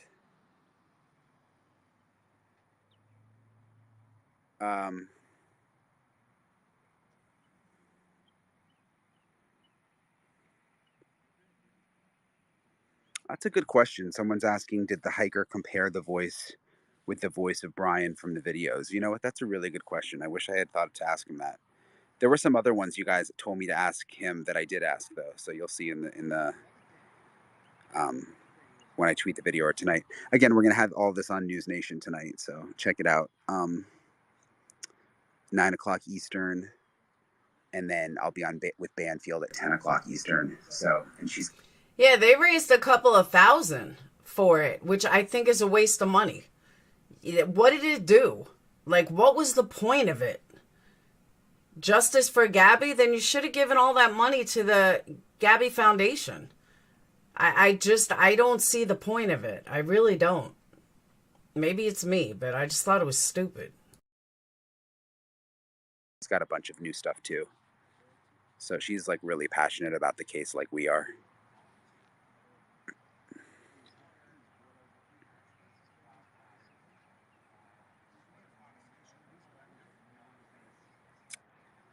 So a lot of you are asking about what's happening at Cassie's house. I haven't been at Cassie's house. Earlier today, the news helicopter, our company's helicopter, flew up over her house, and there was no real activity over there that we could tell. But I've been in touch with her neighbors. When I was out there last week, I met a bunch of the neighbors and got their phone numbers, and they've been checking their cameras to see, because we know that it was September 1st, according to Mr. Bertolino, the Laundrie family attorney, that supposedly Brian Laundrie went to visit his sister at the house. So I was trying to get video to see if we could see what happened on that road that day. But unfortunately, some of the neighbors, their cameras don't go back that far. But I'm still waiting to hear back from some neighbors. I kind of made friends with them. Hey, I just thought of something. Something doesn't make sense to me, that it just hit me. Brian's dad has the red truck. Allegedly, the Mustang is Brian's mom's. Gabby and Brian, they didn't have a car? Like, neither one of them owned a car? I find that hard to believe. There's a car missing. Because between Brian and Gabby, they had to have a car. And I understand that, you know, they saved money for the van, but they still had to have a car. So, where's the other car? And do the news even know that there's another car? Because, I mean, I could see sharing a car with your mom. The van was Gabby's. But that van is new. They didn't have the van forever. So did they always share a car? He had nothing in his name. Okay. Glad you did not come here, even though I wanted you to. But agree, you would not have. No, I wouldn't have been yelling. Why they could have used the van as a. Yeah, but I don't think the van is that old. I think the van was pretty new. White truck reported stolen there at all. Not that I know of. Brian is a lowlife to allow his sister and family to cop to all this bullshit and harassment for him. Van could have been... Yeah, but I don't think they had the van that long. I thought the Mustang... No, the mom says the Mustang was hers. I just find it odd that a 23-year-old man doesn't own a car. Yeah, they could have traded it for a van. I don't know. It's weird. Bunch of neighbors over there. Yeah, they did have a different car a couple of years ago. Yeah, they were protesting here again today. There were a couple protesters out. They're gone now. There is a drone up, though. I don't know who's flying their drone.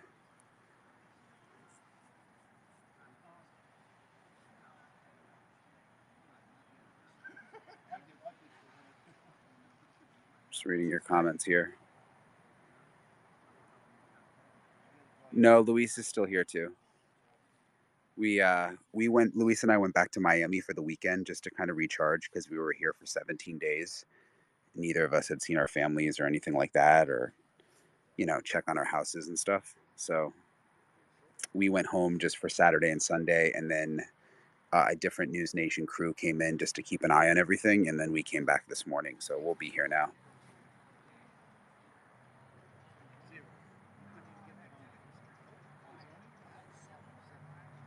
Someone's telling me I'll check my DMs. Yeah, I check them pretty regularly, but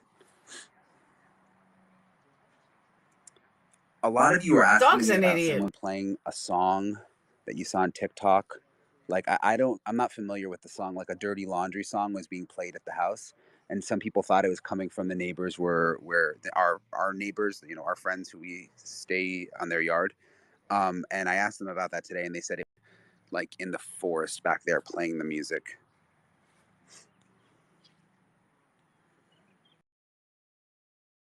Oh shit, I'm going by hold on. I'm going by Central Time saying that Banfield's not on yet.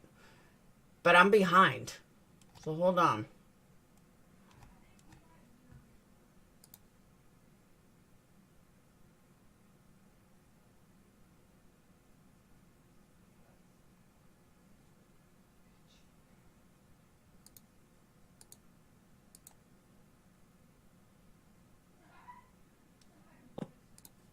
So what the fuck?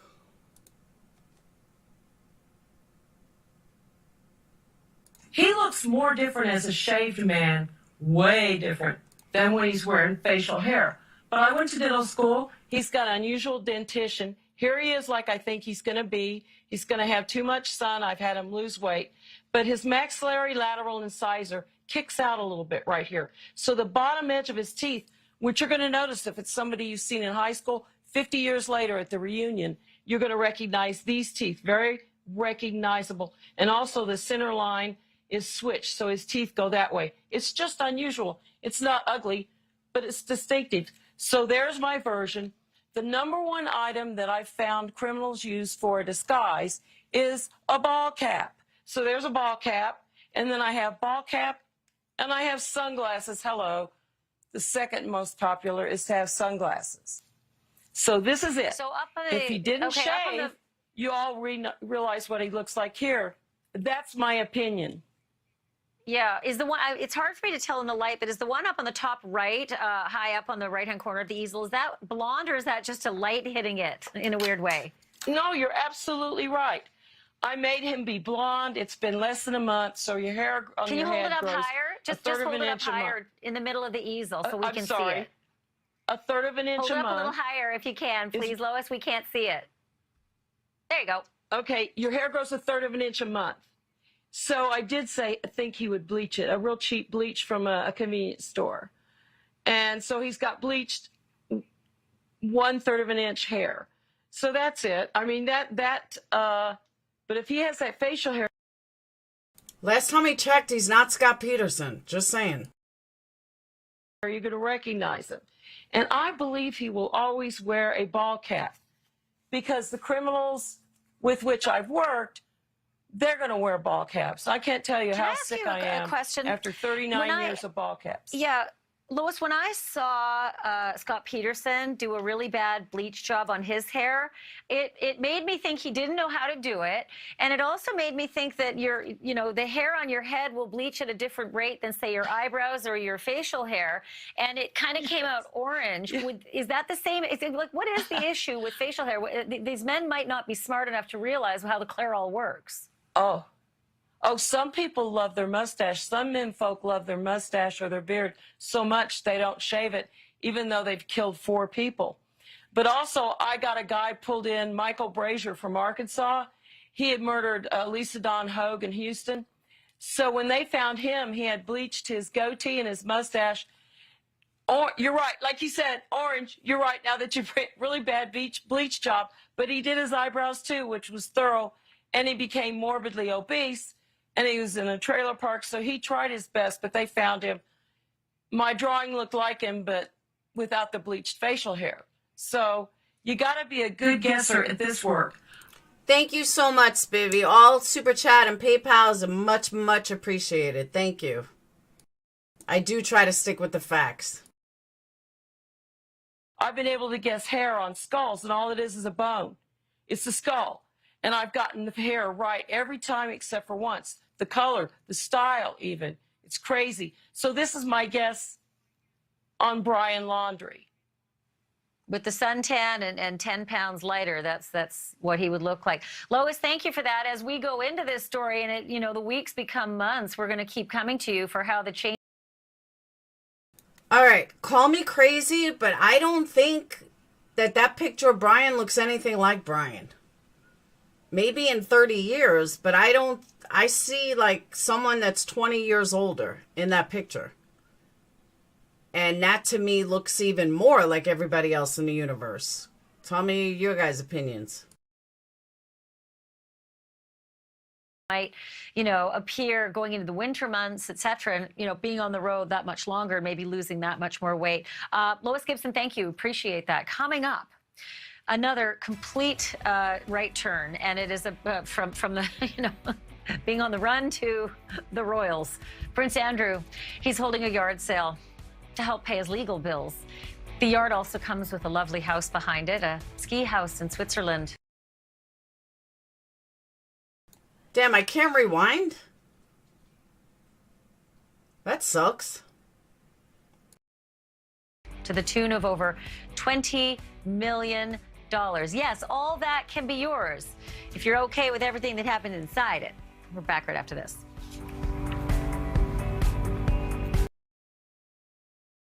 Yeah, I can't rewind. I didn't think that sketch looked anything like him. I honestly thought that sketch was horrible. Think he will lose a lot of weight. I don't know.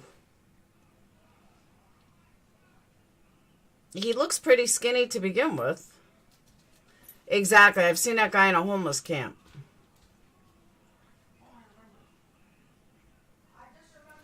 All right, let me see if I can get a clip of earlier.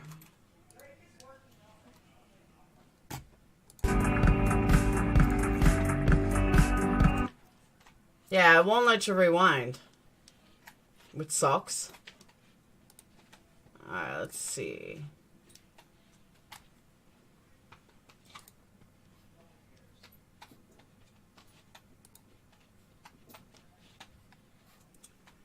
Alright, Brian posted a new video. Can you guys hear me okay?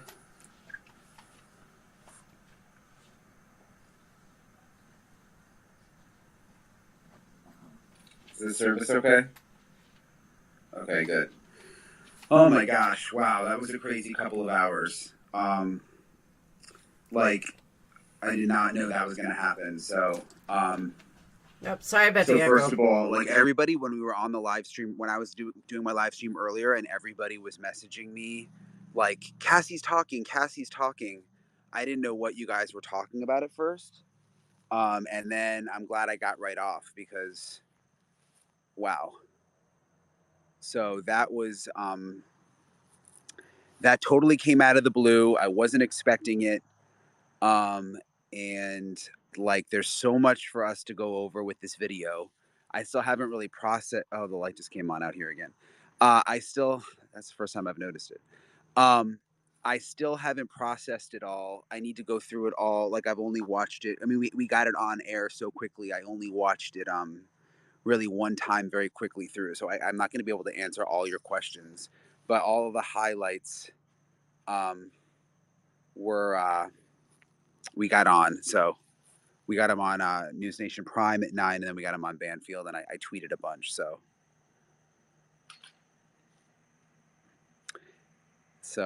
yeah, we'll make sure to get the full interview out. But you know, I mean, what did you guys think? Like, what do you make of this? I'm just reading your comments.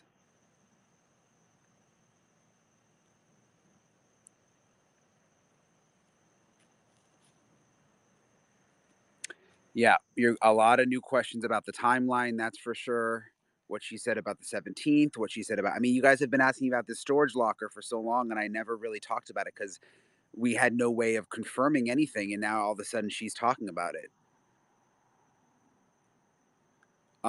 I've tried. People are saying, why didn't you get her to sit down with you? I mean, we've tried. Like, you know, I've tried, but it seems like she must have just gotten so frustrated with the protesters that she just came right out on the lawn and started talking.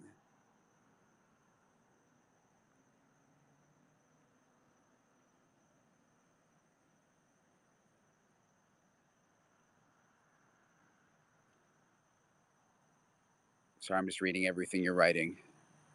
No, there's no protesters here.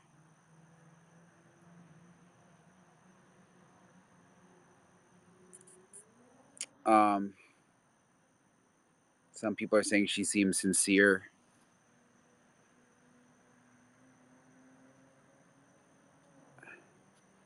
So people are saying they haven't seen it. Yeah, we'll put the full video out. I have to go through it, and I mean, like I said, we got it so quickly. They just quickly clipped it back at News Nation, the parts the highlights. So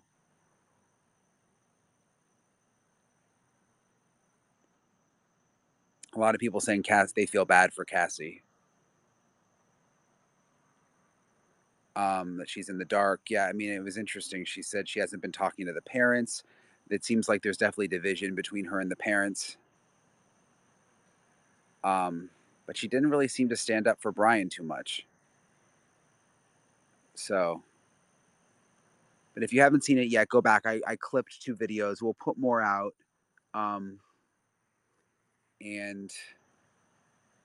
you know, keep in mind, this was the protesters basically talking to her. So we didn't really have control over the questions or anything like that. I also remembered I didn't. I had a full phone conversation with Dennis the hiker, and I did not tweet that out because I got so distracted with this. So I'm going to tweet that out in a few minutes here. But I just wanted to get on here real quick. So thank you guys for watching News Nation tonight, and for following. And I'm going to tweet some more stuff out soon. Sorry, I'm just reading everything you're saying. So, all right, I'll talk to you guys in a bit.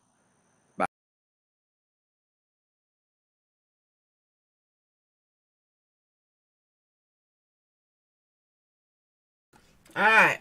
Hang on one second.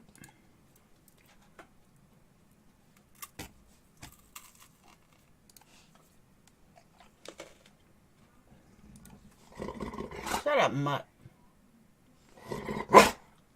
All right.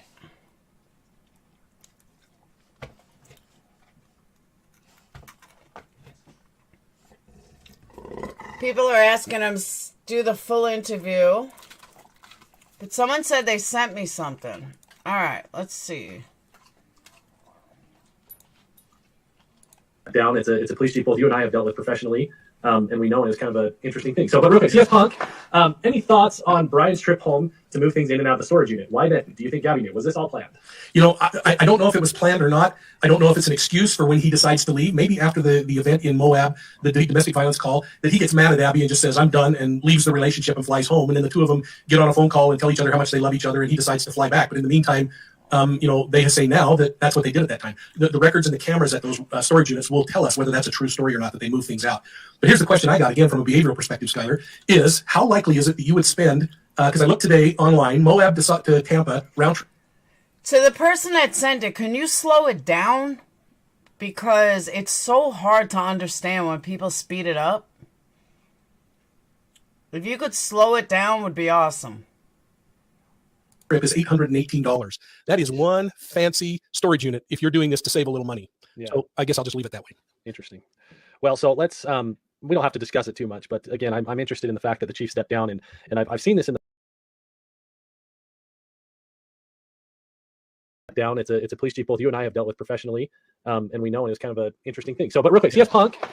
Any thoughts on Brian's trip home to move things in and out of the storage unit? Why then? Do you think Gabby knew? Was this all planned? You know, I don't know if it was planned or not. I don't know if it's an excuse for when he decides to leave. Maybe after the event in Moab, the domestic violence call, that he gets mad at Abby and just says, I'm done, and leaves the relationship and flies home. And then the two of them get on a phone call and tell each other how much they love each other, and he decides to fly back. But in the meantime, you know, they say now that that's what they did at that time. The records and the cameras at those storage units will tell us whether that's a true story or not, that they move things out. But here's the question I got, again, from a behavioral perspective, Skylar, is how likely is it that you would spend, because I looked today online, Moab to Tampa, round trip is $818. That is one fancy storage unit if you're doing this to save a little money. Yeah. So I guess I'll just leave it that way. Interesting. Well, so let's we don't have to discuss it too much, but again, I'm interested in the fact that the chief stepped down, and I've seen this in the And I agree with that. It's part of the reason I don't believe that he ever flew home. It would be too much money. All right, guess what I just got? The full video. 54 seconds it was posted. So, here you go, full interview.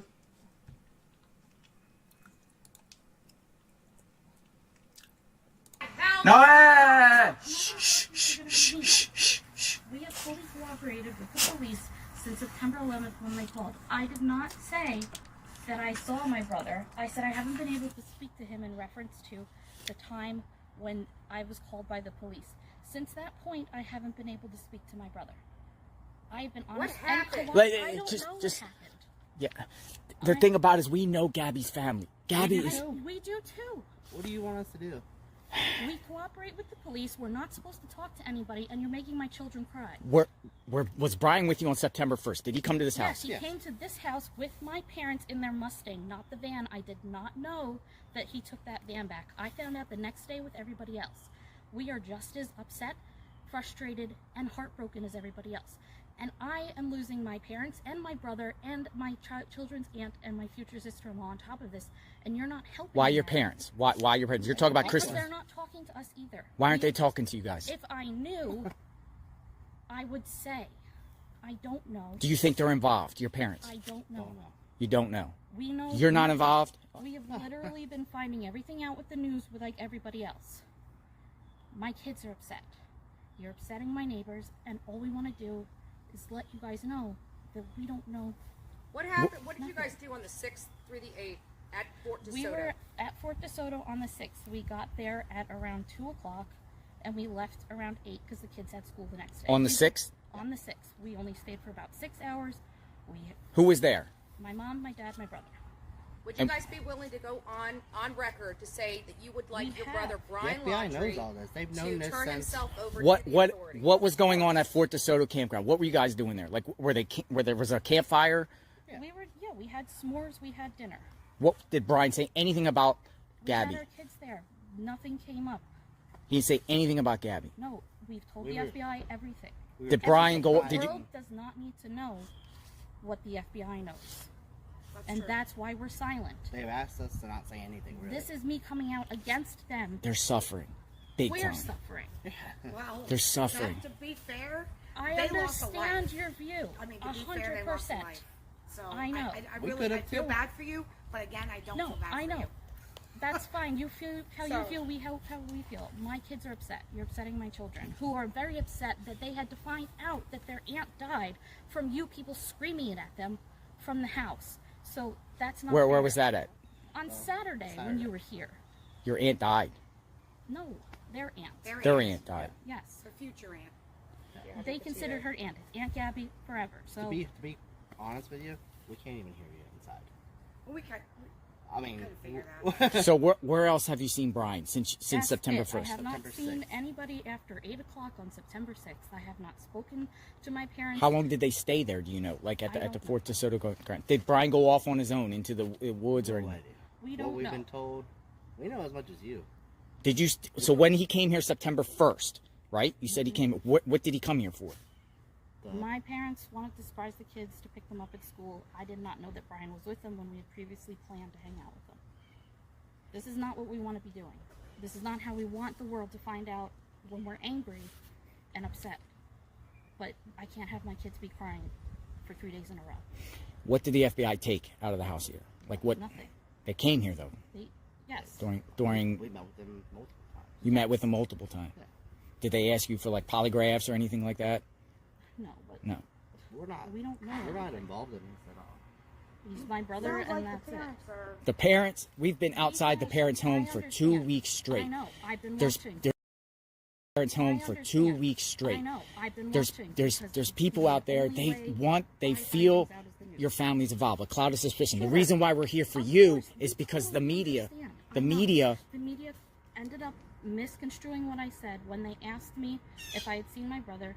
Like I said in the beginning, they didn't say, "Have you seen Brian?" It was, "What's the weirdest thing about this all?" It was, I haven't been able to speak to my brother. I tried to contact them after this. I tried to contact my family after this. I hadn't been able to speak to my brother. Do you know That's about it. any additional burner phones? I have no idea. So you don't know nothing. No, Like he's after. my brother that I don't talk to that much. And the parents ain't talking to you. Your own parents are not talking to you for what reason? They just The lawyer said not. whose lawyer? They're my parents' lawyer. Their We don't lawyers. have a lawyer. We have nothing to hide.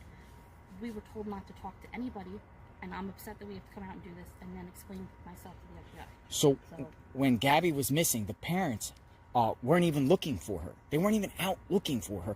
We don't even know what they knew. We can Do you assume. know that she was missing when they went to Fort DeSoto? No.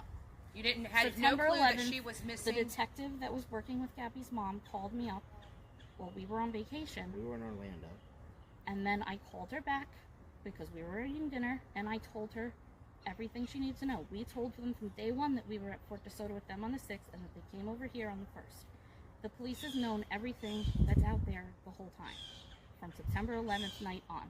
That's when I became involved, and I knew nothing before that. Any other So questions? what were your thoughts after you found out she was missing and your brother was here by himself and in her van and ran up $1,000 on her These credit are card? things we're not allowed to answer. Have you ever? I just gotta say, instead, Nellie, I thought the exact same thing when she said that. And I think, I'm sorry, but I think it's really sad that her kids had to find out from protesters yelling. As a parent, that would be fucked up. Ever seen Brian hit Gabby? No. Have you ever seen him fight? No. Have you ever seen him hit any woman? No, I've never seen him be Domestic abusive violence or runs your angry family. in anything. No. You know No. that we talked to neighbors. We canvassed your parents' neighborhood. Yeah. They've heard screams coming out of your parents' house on multiple Your occasions. parents' home. Okay, I Screams. don't know what to tell you about Might have that. been our kids. We lived there for A year. Oh, you lived at the home in Wabasso? Yeah, Gabby and Brian lived with us. when they were in New York. And you've never seen them fight, no argue, no. They, of course, you know, we bicker, But nothing- everybody bickers, but nothing like what any, like, no Nothing that would domestic anything. constitute domestic violence. No, No. yes, or else we would have done something about it. Right. Like, I don't stand for that. I was in a bad relationship similar to that, what's saying has happened. I wouldn't let that happen. We're, A lot of evil monsters were made out to be. A lot of people just want answers. There's a cloud of suspicion. we want Nobody came to your house, I'm sure, to after it came out in the media, they said, oh, you lied. They said that you yeah, misled I've the, been accused of lying. saying But that you it's didn't not see him. right. I didn't say that I didn't see him. I said I didn't speak to him after that question. Was like, what was the weirdest thing that I haven't been able to talk to my brother? As in, from the 11th forward, I have not been able So to then the talk to media my spun brother. it around. Yes. If you read the transcript, it's right The there. transcripts are out there of everything that was said, and then I was misquoted on inside the article, but that's not what I said. I'm sincere. I think you guys need to make like a public statement telling Brian to turn himself in. I think that would ease a lot of people's. We don't even know if you he's know. on the run or he's. Do you think he's dead? We have no idea. Where does he camp around here? Like where else besides Fort DeSoto? We've told I'm sure she's giving the all that FBI information. everything. When you guys were children, you're obviously your whole family's outdoorsy. So when you guys were children, you know, like every summer I went to a place. Where was your summer vacations at normally? We didn't have that. We grew up on a great street where our summer vacation was hanging out with our friends. So I mean, we have to. We are here for Same the boat. Petito family. They are suffering bravely, things that you will never even feel. Hope not. And I it's just right now. You know, having your family destroyed, and then the people that you trusted your family member with is ignoring you and hanging up the telephone on you. I understand. I'm in the boat where I'm getting ignored by my family and thrown under the bus by my family's attorney. Why would he do that? Like why? Because it's the Her law. client, because she's not their client. So I'm just as mad. Did they have a storage shed, Gabby and They have a storage locker. Brian? Do you know where it was? I have no idea. Do you know what date your brother flew back? That your dad paid for the plane? Didn't even know he paid for the plane. Did he fly back Yes, from he flew back. like and they around had like what the storage 17th or and something? Put it into their house. Around like the 17th or something Yeah, after the he fight. got here on the 17th. I don't know what day he left. Did you see him on that trip? Yes. What was discussed? Anything? Was he discussed When about? They were talking. He was telling me where they were going next. I FaceTimed with Gabby and the kids on that trip. I didn't. Did he say he got in a fight with Gabby? He didn't talk about that incident. Just was a surprise to us. Yeah. We're unfortunately in the dark as much as everybody else. And more What was your brother like when he was in middle school and a teenager? What was he I like? didn't live in the house at the time. Has he ever been violent with you? No. Never Violent with fight anybody? your brother? I mean, me and my sister went at it. She pulled my hair, kicked me in my eye. We're 8 or 9 years apart. We're not. Yeah, you're older. Yeah. He's not like my. We were little together, brother. I mean, I was. But at you the guys house. lived in the house at Wabasso. Everybody lived there. No, my parents. Let me just clear something up. Cindy, they said they were talking because they were pissed at their family and that the lawyer is not helping them. But the lawyer can't help them because it's not their attorney. So it's not that anything's off for that. That's why. Oh, they live in New York. You lived in the Yeah, house. We were remodeling the house. And then Brian and Gabby came there. When they moved down to Florida, they moved in with us to get on their feet. How did they find meet? jobs. High school. That's, Well, right you now know. I feel like I'm answering too many things. Yeah, I understand, and I appreciate and respect. Out of respect, we're gonna leave. We're gonna leave out of respect. We're gonna leave. We appreciate you. I don't think we're gonna be back. Because to be And honest I'm with you, sorry. This is what we wanted right here. No, This I is know what we we're wanted, not. and this. We were told not to come out, but I can't have my kids crying. Well, the fact that you came out, we're not coming back. Yeah, we're not. I mean, unless you're lying or there's something new, we're not coming back. God bless you guys. No, us too. We just My want kids justice can't. for her. We're upset. We're sad. And you see, we're rational people. We just want. The interviewer is a high-profile troll. He's not a reporter. He's not media. I'm going to show you guys who he is after. He has been camped out in front of their house. He obviously doesn't have a job or does nothing, but he's been camped out in front of their house from morning till night. He has no ties to anybody. He just wants to be in something high-profile. We want answers. We want just closure for Gabby. I would, if I were you, change your strategy because, you know, Where our summer vacation was hanging out with our friends. So. It's a tough situation, and I'm hearing you, and I appreciate you guys coming out and talking. We do respect that, and that's why. Let me also put this out there. Key number one in interviewing, especially a suspect or somebody that you believe has information, the first thing you want to do is let them talk. You keep your mouth shut. You let them talk as much as possible. And all I hear is his voice over them. I don't want to hear his voice over them. I want to hear them talk about everything. Give them a little nugget and let them run with it. But he's not doing that. And it's ruining everything, in my opinion.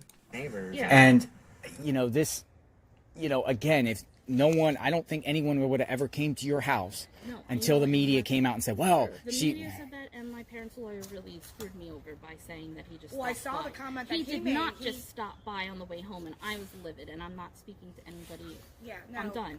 Because that put me in danger. That made my kids find out this horrible way with questions. We were waiting until there was some kind of closure, so the kids were just sad. Instead of sad, worried, and now really scared of you guys. well, based off all the stuff on the internet, do you think Brian killed Gabby? I don't know. The internet is the internet. Understand. If you had anything to say to Gabby's family, what would you say? We've already reached out through the FBI to them, so. Yeah, have you already spoken? I mean, I know the family personally, and I can share this. What do you have to say to Gabby's family? I don't have anything to say right now because the police has told us specifically not Not to to talk talk to them, to yeah. anybody or anything. And she's going outside of that talking to you. Yeah. So you have to respect Yeah, that. I'm pretty sure we're gonna As long as you didn't say anything that you didn't tell them. No, they know So- everything. 100% honesty. September 11th night forward, we've been cooperative. They've It's come just over, frustrating we've met because them. the family's upset because they're not getting the belongings from Gabby that are in your parents' home. We have no idea what they have or They don't won't have. get. They won't give Yeah, them. I don't know. parents have hung up the phone on them. I mean, it's just frustrating, you know. I'd also like to say that not to upset Mr. Petito any further, but I did not get any phone calls from him in the days prior to this September 11th. September 11th, I checked my phone records. I don't see any. He maybe had the wrong number for me. So I was not ignoring his phone calls. I Right. didn't get them. Our first one was from the. And that could have Suffolk happened. He County. could have got the wrong phone number. It's very easy. So We called them right back. it doesn't, you know. It's just sad. in It's our just a view, sad this is situation. not It's how just innocent sad. You people know, act. I don't know what to think, but I appreciate you guys coming out. Yeah, definitely. And I do appreciate you coming out. I don't know what to think. I You hope know. Yeah. Yeah, to us, the silence was like a form of guilt. You understand? Oh yes, Like, I understand. But for us, silence was not guilt. Silence was Well, the nobody FBI came here telling us until not the to. lie Yes, was portrayed. I And, know. you know- and Plenty of people here, but. oh, they have come media, by. but Yeah. no. Yeah. But there's just people upset, and they just want answers. They want Brian because he's on the loose. Trust me, I understand. Whether he's dead or alive, I he's want out it to be there. found Because one, The this sooner is- he's found, sucks the for us. sooner Yeah. this is over for us. Yes. We can start the. And that's what we closure keep process. trying to express to your parents is that if they can just come out and just start cooperating, I'm making a statement. making a statement, I know. we will go away. I've I mean, been- we have to. We are here. Same. Bless just you want guys. justice for her. No, us too. We just My want kids justice and for her. We're upset.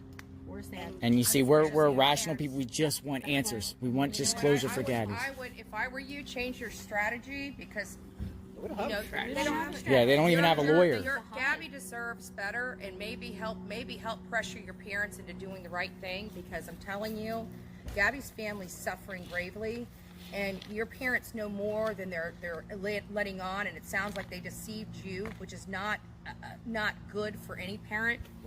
And I'm just we're not even hoping that talking maybe with some them, pressure so- from the family might help them cooperate with law enforcement so we can put an end to this. Like, I got better things to do. I'm burnt up. I've got chapped lips. We've been out there. Oh my God, nobody told these people to stand outside of somebody's house. I mean, give me a fucking break. Sorry, but bullshit. It's like they're there for Gabby's family. I don't see Gabby's family there. Give me a fucking break. That's not how normal people are. I'm sorry, but it's just not. You have a beautiful neighborhood. We've been outside your parents' home for 2 weeks. We just want answers. We want them to come forward and share everything they know. But they refuse to, they just stay silent. They're in their home. Yesterday they went out gardening in the back of their house, Brian's on the loose. They haven't given any public statement saying, hey, Brian, turn yourself in, Or help me find my son, or like nothing. They're outside Nothing. gardening. We They're are out just gardening. as baffled and blown away as It's everybody like, else. going about our lives like nothing happened. Do you think, have you heard about September 14th where Brian allegedly bought a burner phone at the AT&T? Do you think his mom was with him? You think your mother? Because they said what the news says. I don't know what. Brian didn't like a cell phone to begin with. He didn't like cell phones. Is he like an outdoorsman? What is he like? What's his hobbies? Like, does he like do camping like at outdoors? And do you think he could survive out in the woods for a month? I think anybody could survive out in the woods for a month if you grab a book and go out there and try. I don't know if I asked before, but do you think he's alive? I hope so. You hope so. Yeah. See, I hope so, too. I think people want him held accountable, but no harm done to him. Yeah, of course. We don't want harm done to him. We just want him held accountable for his actions. We would like to give his nephews an answer to when they can see their grandparents again, when, see their uncle or talk to him or anything. He was their hero, so. I'm sorry for your guys' pain. I'm sorry for you guys' pain. I really am. I'm very sorry, yeah. Sorry, guys. You guys have a good day. God bless you. I hope everything turns out. Keep praying. This all ends, and then everyone can move on and just move forward from here. But we need to find your brother so we can start 100%. I don't start the healing know what process we're for the doing, And again, we don't condone any violence on your parents. Nope. We've been out there, but we haven't. Protesting against violence. We've been out there, but we haven't went on their property. We don't want anyone doing any damage to their house. We don't want anybody to storm their house. We just want answers. We want them to come forward. Hopefully they'll do that. Hopefully, I'll be honest. I pray. I don't want to sound horrible, but Brian's parents don't owe Jonathan Lee Riches a fucking explanation. Nor did they owe us an explanation. We may want an explanation, but they don't owe us jack shit. This is like so ridiculous. I prayed. I've been praying for the last couple of days saying, I hope they repent and do what's right. Just like I prayed for you guys. I prayed that I would be able to speak to you guys or you guys would come out and give answers. I prayed for that the last couple of days. I said, and this might happen. And it did. Jonathan Lee Riches is not a troll? Are you kidding me, Joyce? You obviously don't know him too well. I'll show you who he is. God bless you guys. And, it's just hope this gets resolved quickly because, the longer he's out, it's a danger. I agree. But, I agree. I just wanted to make sure you guys understood that it's my kids. Thank you. And we are leaving. We are leaving and we're not coming back. I'm not coming back. Thank you, Cassie. Thank you, Cassie, for your time. We appreciate You have a good doing day. the right thing. Yep, thank you. Very powerful. The Cassie Laundrie, sister to Brian, James, her husband, came out and talked to us. They came out and talked to us. And I listened to them. And we've been outside the Laundrie house, the parents, for weeks protesting. We're not coming back here. We're not coming back here unless something develops that she knows, but I will give her the benefit of the doubt for now. God bless. This is patriot activism. Their lawyers were telling them, they had advice and said that they weren't supposed to come out and talk to anybody, but they did. They came out and talked, and we kind of got more clarification of what was going on. So we're out here. God bless. Okay, now, I don't know about you guys, but did we really learn anything that was so important from that interview? Because I'm sorry, I didn't really think I learned anything. Just saying. Maybe I'm wrong. But I It's don't. just a little bit more calmer, so it's a bit different. I didn't see any new evidence. I didn't see anything.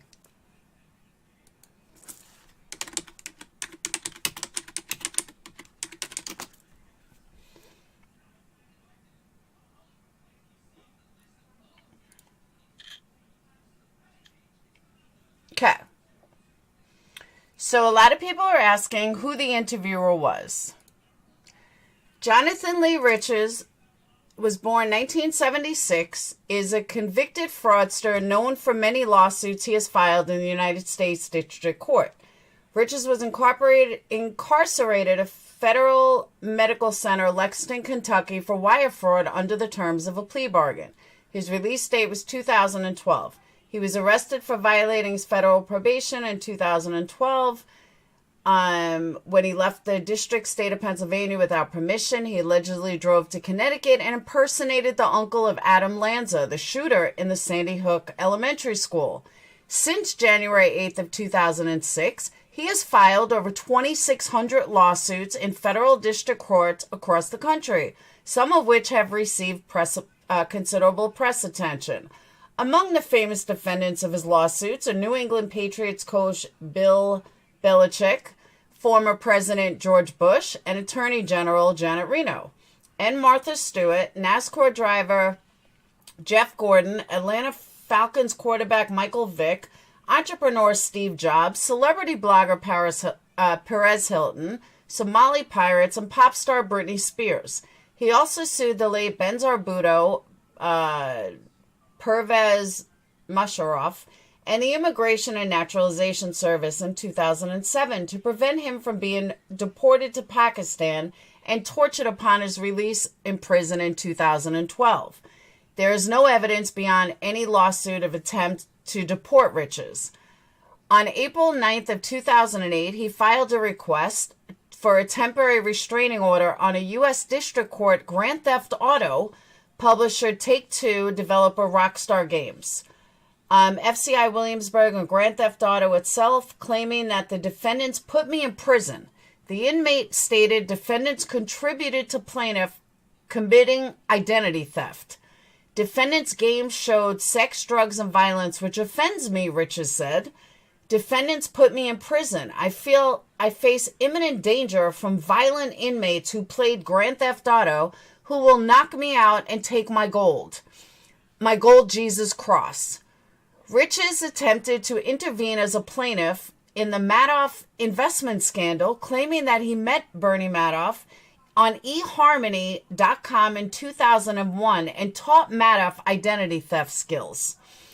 In May of 2009, Riches filed for an injunction against the Guinness Book of World Records, seeking to stop them from listing him as the most litigious individual in history. Guinness spokesperson Sarah Wilcox told the Huffington Post that there was no such listing and no plan to create one. The most litigious man is not something World Guinness Records has ever monitored as a record category, she said. The action, like the vast majority of Rich's filings, were dismissed.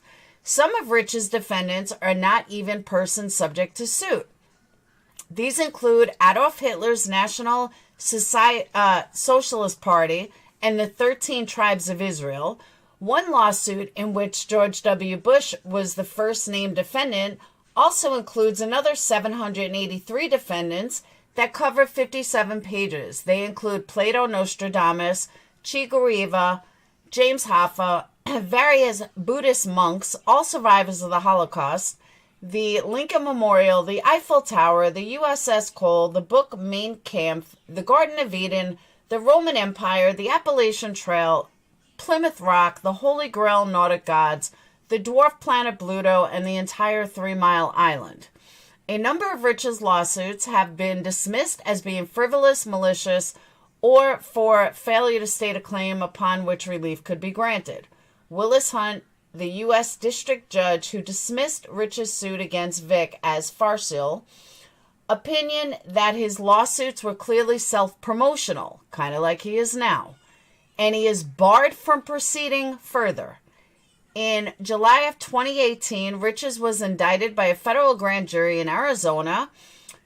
He is charged with making false statements and other frauds after an attempt to file a lawsuit against Gabby Giffords while posing as Jared Lee Lauder. A collection of Rich's lawsuits was published on April Fool's Day of 2016. In November of 2018, Rich's self-published Nothing is Written in Stone, a Jonathan Lee Rich's companion, which contains a selection of lawsuits as well as an autobiography. So please tell me how this man is not a troll. Thank you very much. Yeah. And it goes on and on. Probably his girlfriend. So if anybody wants to take this man seriously, there you go.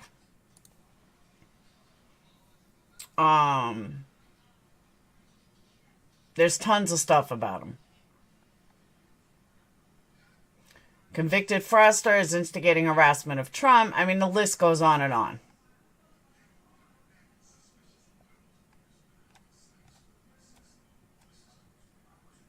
So, it speaks volumes.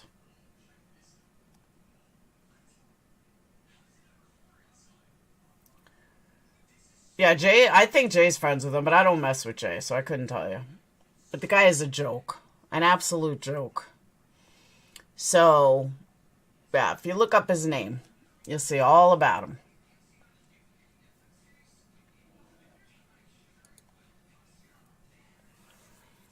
Oh, that's cool, small town girl. I just hope Cassie and family don't get in trouble for acting against FBI's witches. I don't know. They didn't really say anything.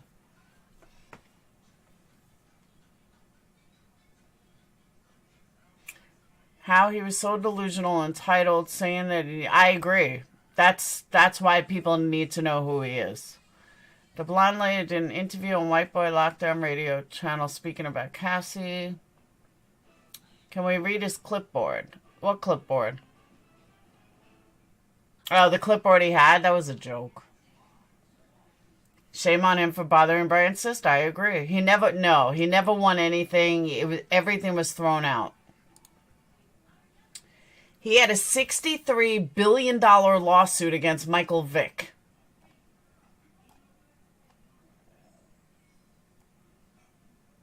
He had a lawsuit against Jared Lee Lauder.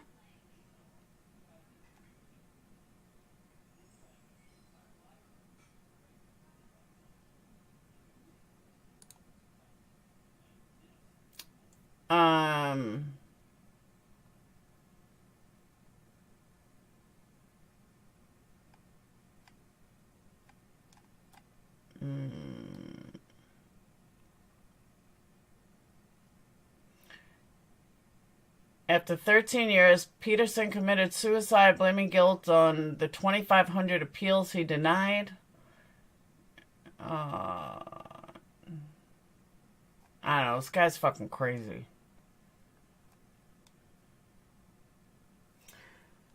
Someone needs to tell this guy lawsuits aren't like closing a set. But that's what I'm saying. He's just sitting there like... I don't know what Vic did. He didn't know any of these people. Nobody did anything to him.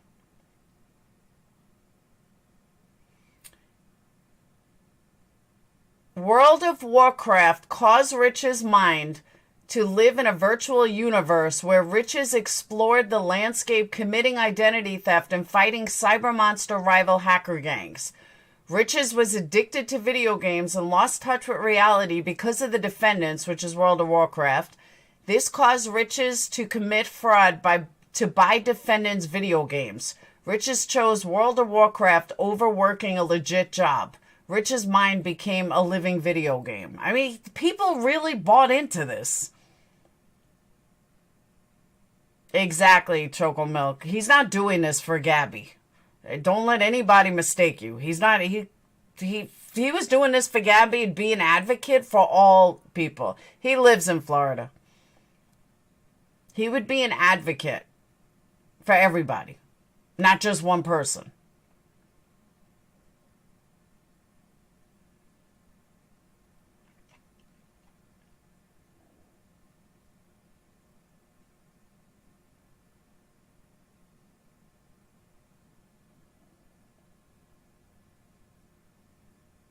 crazy. Oh, I haven't even looked. Hold on. I mean, you want to talk about a tragedy pimp? He is the definition of a tragedy pimp.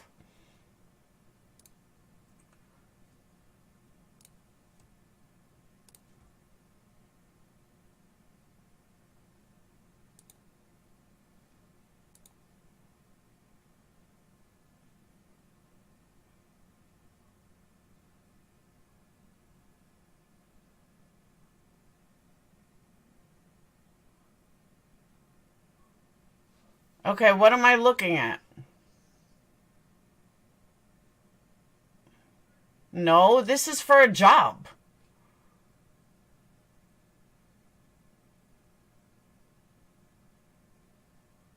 This is for a job. They're doing a commercial about a job. And they want people to look like this. That's not a crisis actor.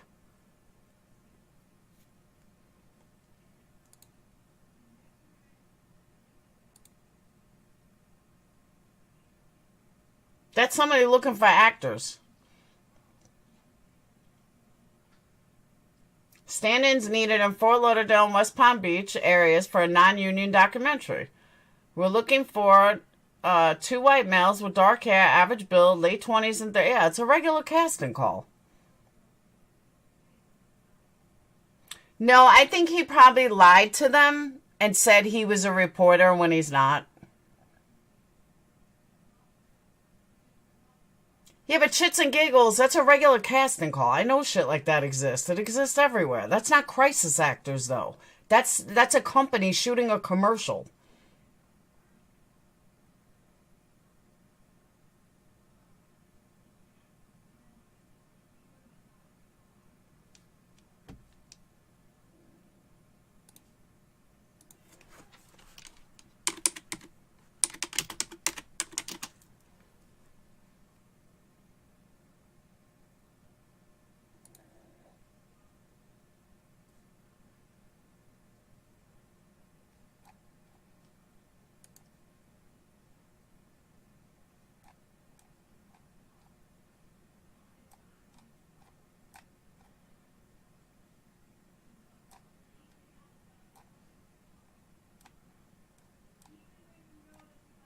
Okay, and just so you know, let me show you the company that posted it. Is Ricky O'Leary, the documentary filmmaker and photographer. This is what they do. This is where conspiracy meets reality.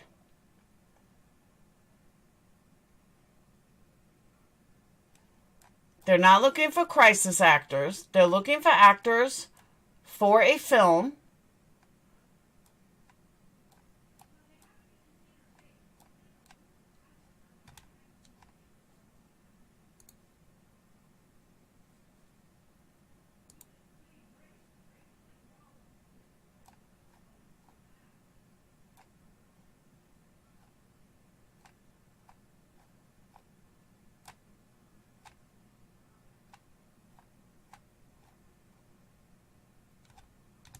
Normal company. Nothing. I don't even get the point.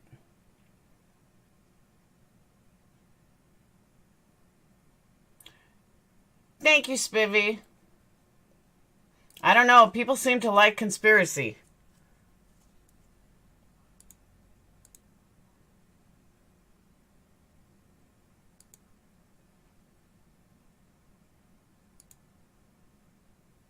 He's a photographer.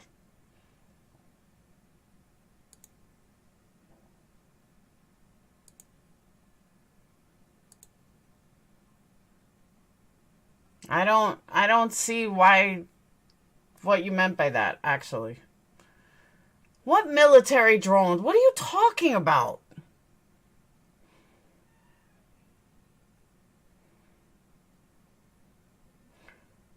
Shits and giggles, I'm not into conspiracy with these fucking crisis actor shit. I'm not. This is a completely legit filmmaker and photographer. Looks fairly new. Yeah, you can go down a rabbit hole for anything, though. I don't believe in all that. I don't believe that everything is a crisis actor and it's such bullshit. But we're not going to go there.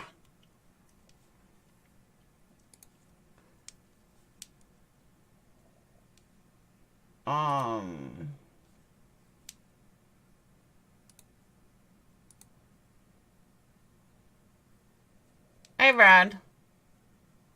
Maybe instead, Nell. You might be right. All right, so Brian never posted the other video. Yeah, thank you for bringing that up, Baba. All she was saying was that they stopped by where they were camping. She didn't say that she was camping completely. She just said that she was, that they stopped by camping. Protesting a private citizen is harassment. I agree. But not all isn't either. No. What do you mean, but not all isn't?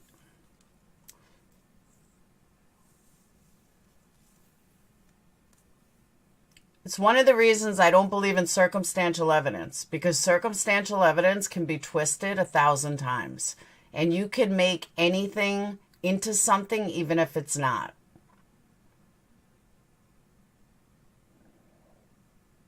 Verika, like what? Like Sandy Hook that people swore didn't happen? When Alex Jones is now broke because of it? Or he's going to be broke? I hope they take him for everything. Yeah, they said they just went for a day visit. Like, hey, we're camping. It's Labor Day. Why don't you come out for dinner? Okay. Can't completely rule conspiracy out. Same breath as you don't believe the reporter troll. There's a reason I don't believe the reporter troll. I think there's enough proof to show why I don't believe the reporter troll. And it has nothing to do with him being a criminal. You could be a criminal. But it's like, I don't, you could, if you did your time and you changed your views, I don't have a problem with that. Trolls hide under most truths. That is so not true at all. I'm into DNA, forensics, and facts. Conspiracy theories are entertaining. Some of them are. I'll agree with that. Some of them are.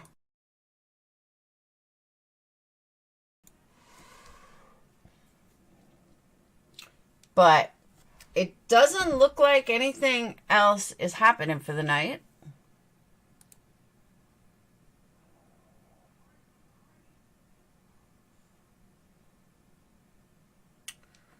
So I can get back to my rapping.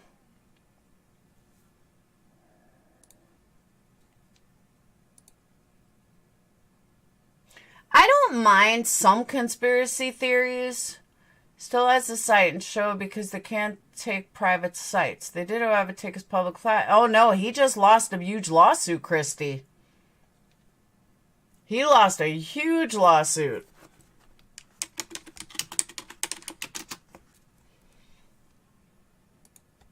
Over his Sandy hoax conspiracy.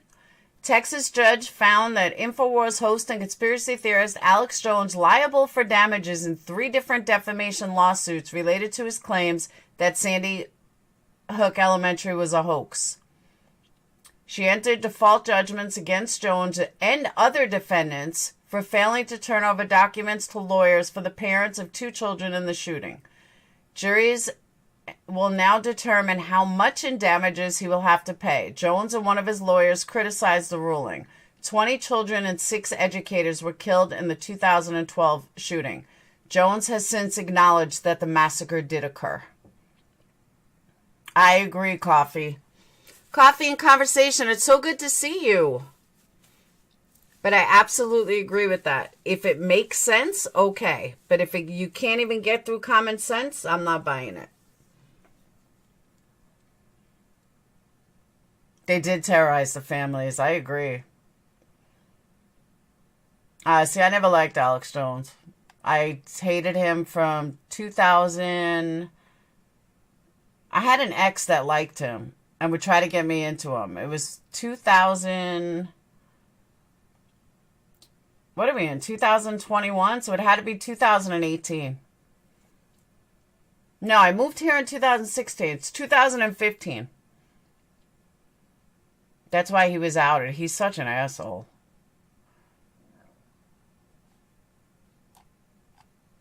I never believed him. I always thought he was full of shit.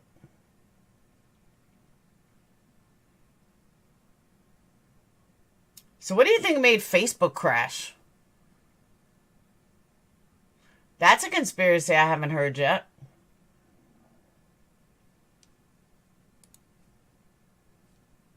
"18-year-old Mona..."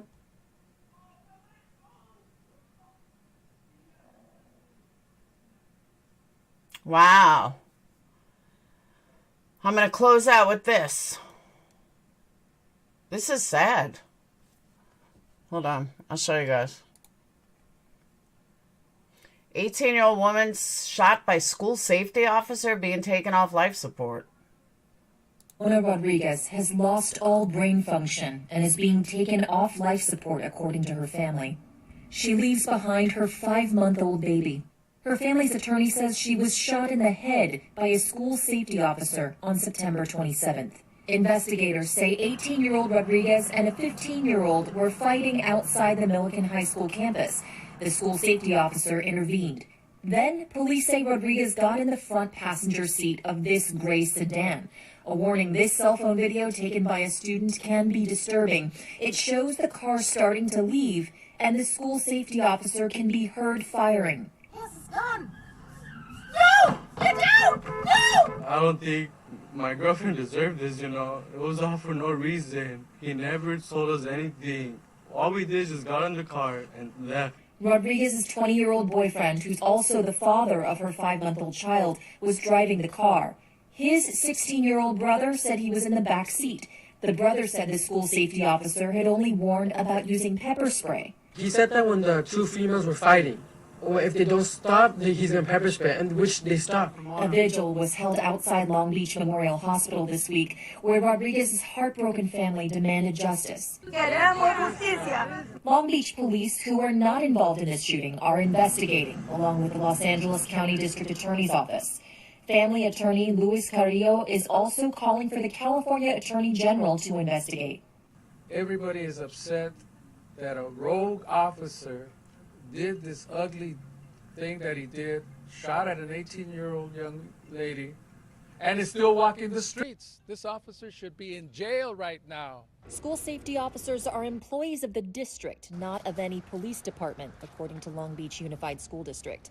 The public information director said the safety officer had been employed since January of this year and had completed more than 600 hours of state-required peace officer training and twice-yearly firearms training.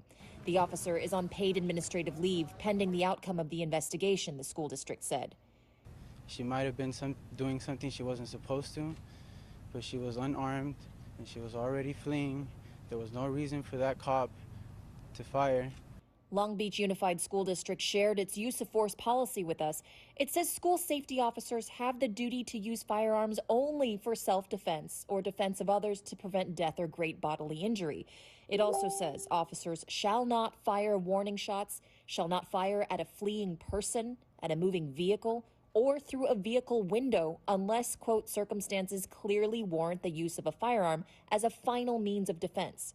Cheryl Dorsey, a retired Los Angeles police officer, saw the witness video and noted that there were many children around who could have inadvertently been harmed by the gunfire. There is no imminent threat to that officer or anyone else as they're seated in a vehicle and driving away. Get a license plate number.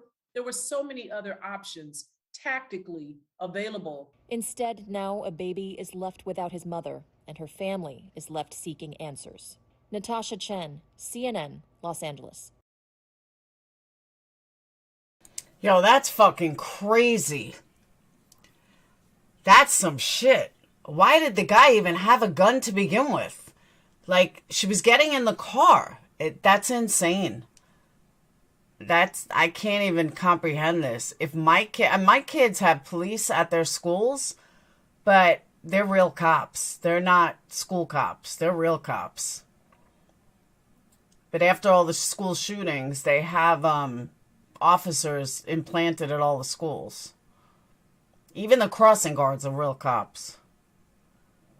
Yeah, no shooting through a window. She was in a car. No shooting on a moving vehicle. She was in a moving vehicle. I mean, that's just crazy. I can't even believe it. It's sad. So, all right. I am going to get back to my packing. My candle packing. So I can get all these orders out. RSO's really, yeah. School cops have guns too. I'm afraid. I didn't know. I know real cops have guns. Like, I know the ones at our schools do, but they wouldn't shoot like that. But I don't know why they'd give a school security guard a gun. I don't know. He lost $7 billion today through stocks because of Facebook, Instagram, WhatsApp. And Oculus was down too. It wasn't just social media. Oculus was down. So their entire system got hacked, including Oculus. Yeah, she was already fleeing. That's horrible. Thank you, Baba. So, all right. I'm out. I got to get back to work. If you guys have not watched, let me give you some shows if you have Hulu. If you have not watched these shows, I highly recommend them. I highly recommend Ordinary Joe, which is on Hulu. I highly recommend La Brea if you're into that kind of thing. And Alter Ego is actually pretty good. All on Hulu. NBC is now on Hulu. So you can watch whatever's on NBC, you can now watch on Hulu. So there's only like one episode of La Brea and 2 episodes of Ordinary Joe, but Ordinary Joe is on Monday, so it'll be on Hulu tomorrow. Excellent, excellent show. And of course, A Million Things is back. Yes, Wrinkle and Crime, I'm telling you, great, great shows. Ordinary Joe, I just gotta say this. Ordinary Joe is about this guy's graduating from college, and he could go meet this girl, he could go out with the girl he just met, or he could go with his parents to dinner. And they go through the show of what would have happened to him if he took each path. And that's what the show is about. It's really, really good. And then La Brea is, I'm not sure how La Brea is going to turn out, but it's like LA gets this big sinkhole, and the sinkhole actually leads them to another world, like a world of the past. So it definitely was set up by somebody. It's pretty good though. But Ordinary Joe is excellent. So, all right, I will see you guys tomorrow. Have a wonderful day. And if anything comes up tonight, I will let you guys know. But that's all I got for you now. So have a wonderful day. Peace out. Spread the word. Like and subscribe. And spread the word to your friends. Facts only. I'll talk to you guys later. Peace.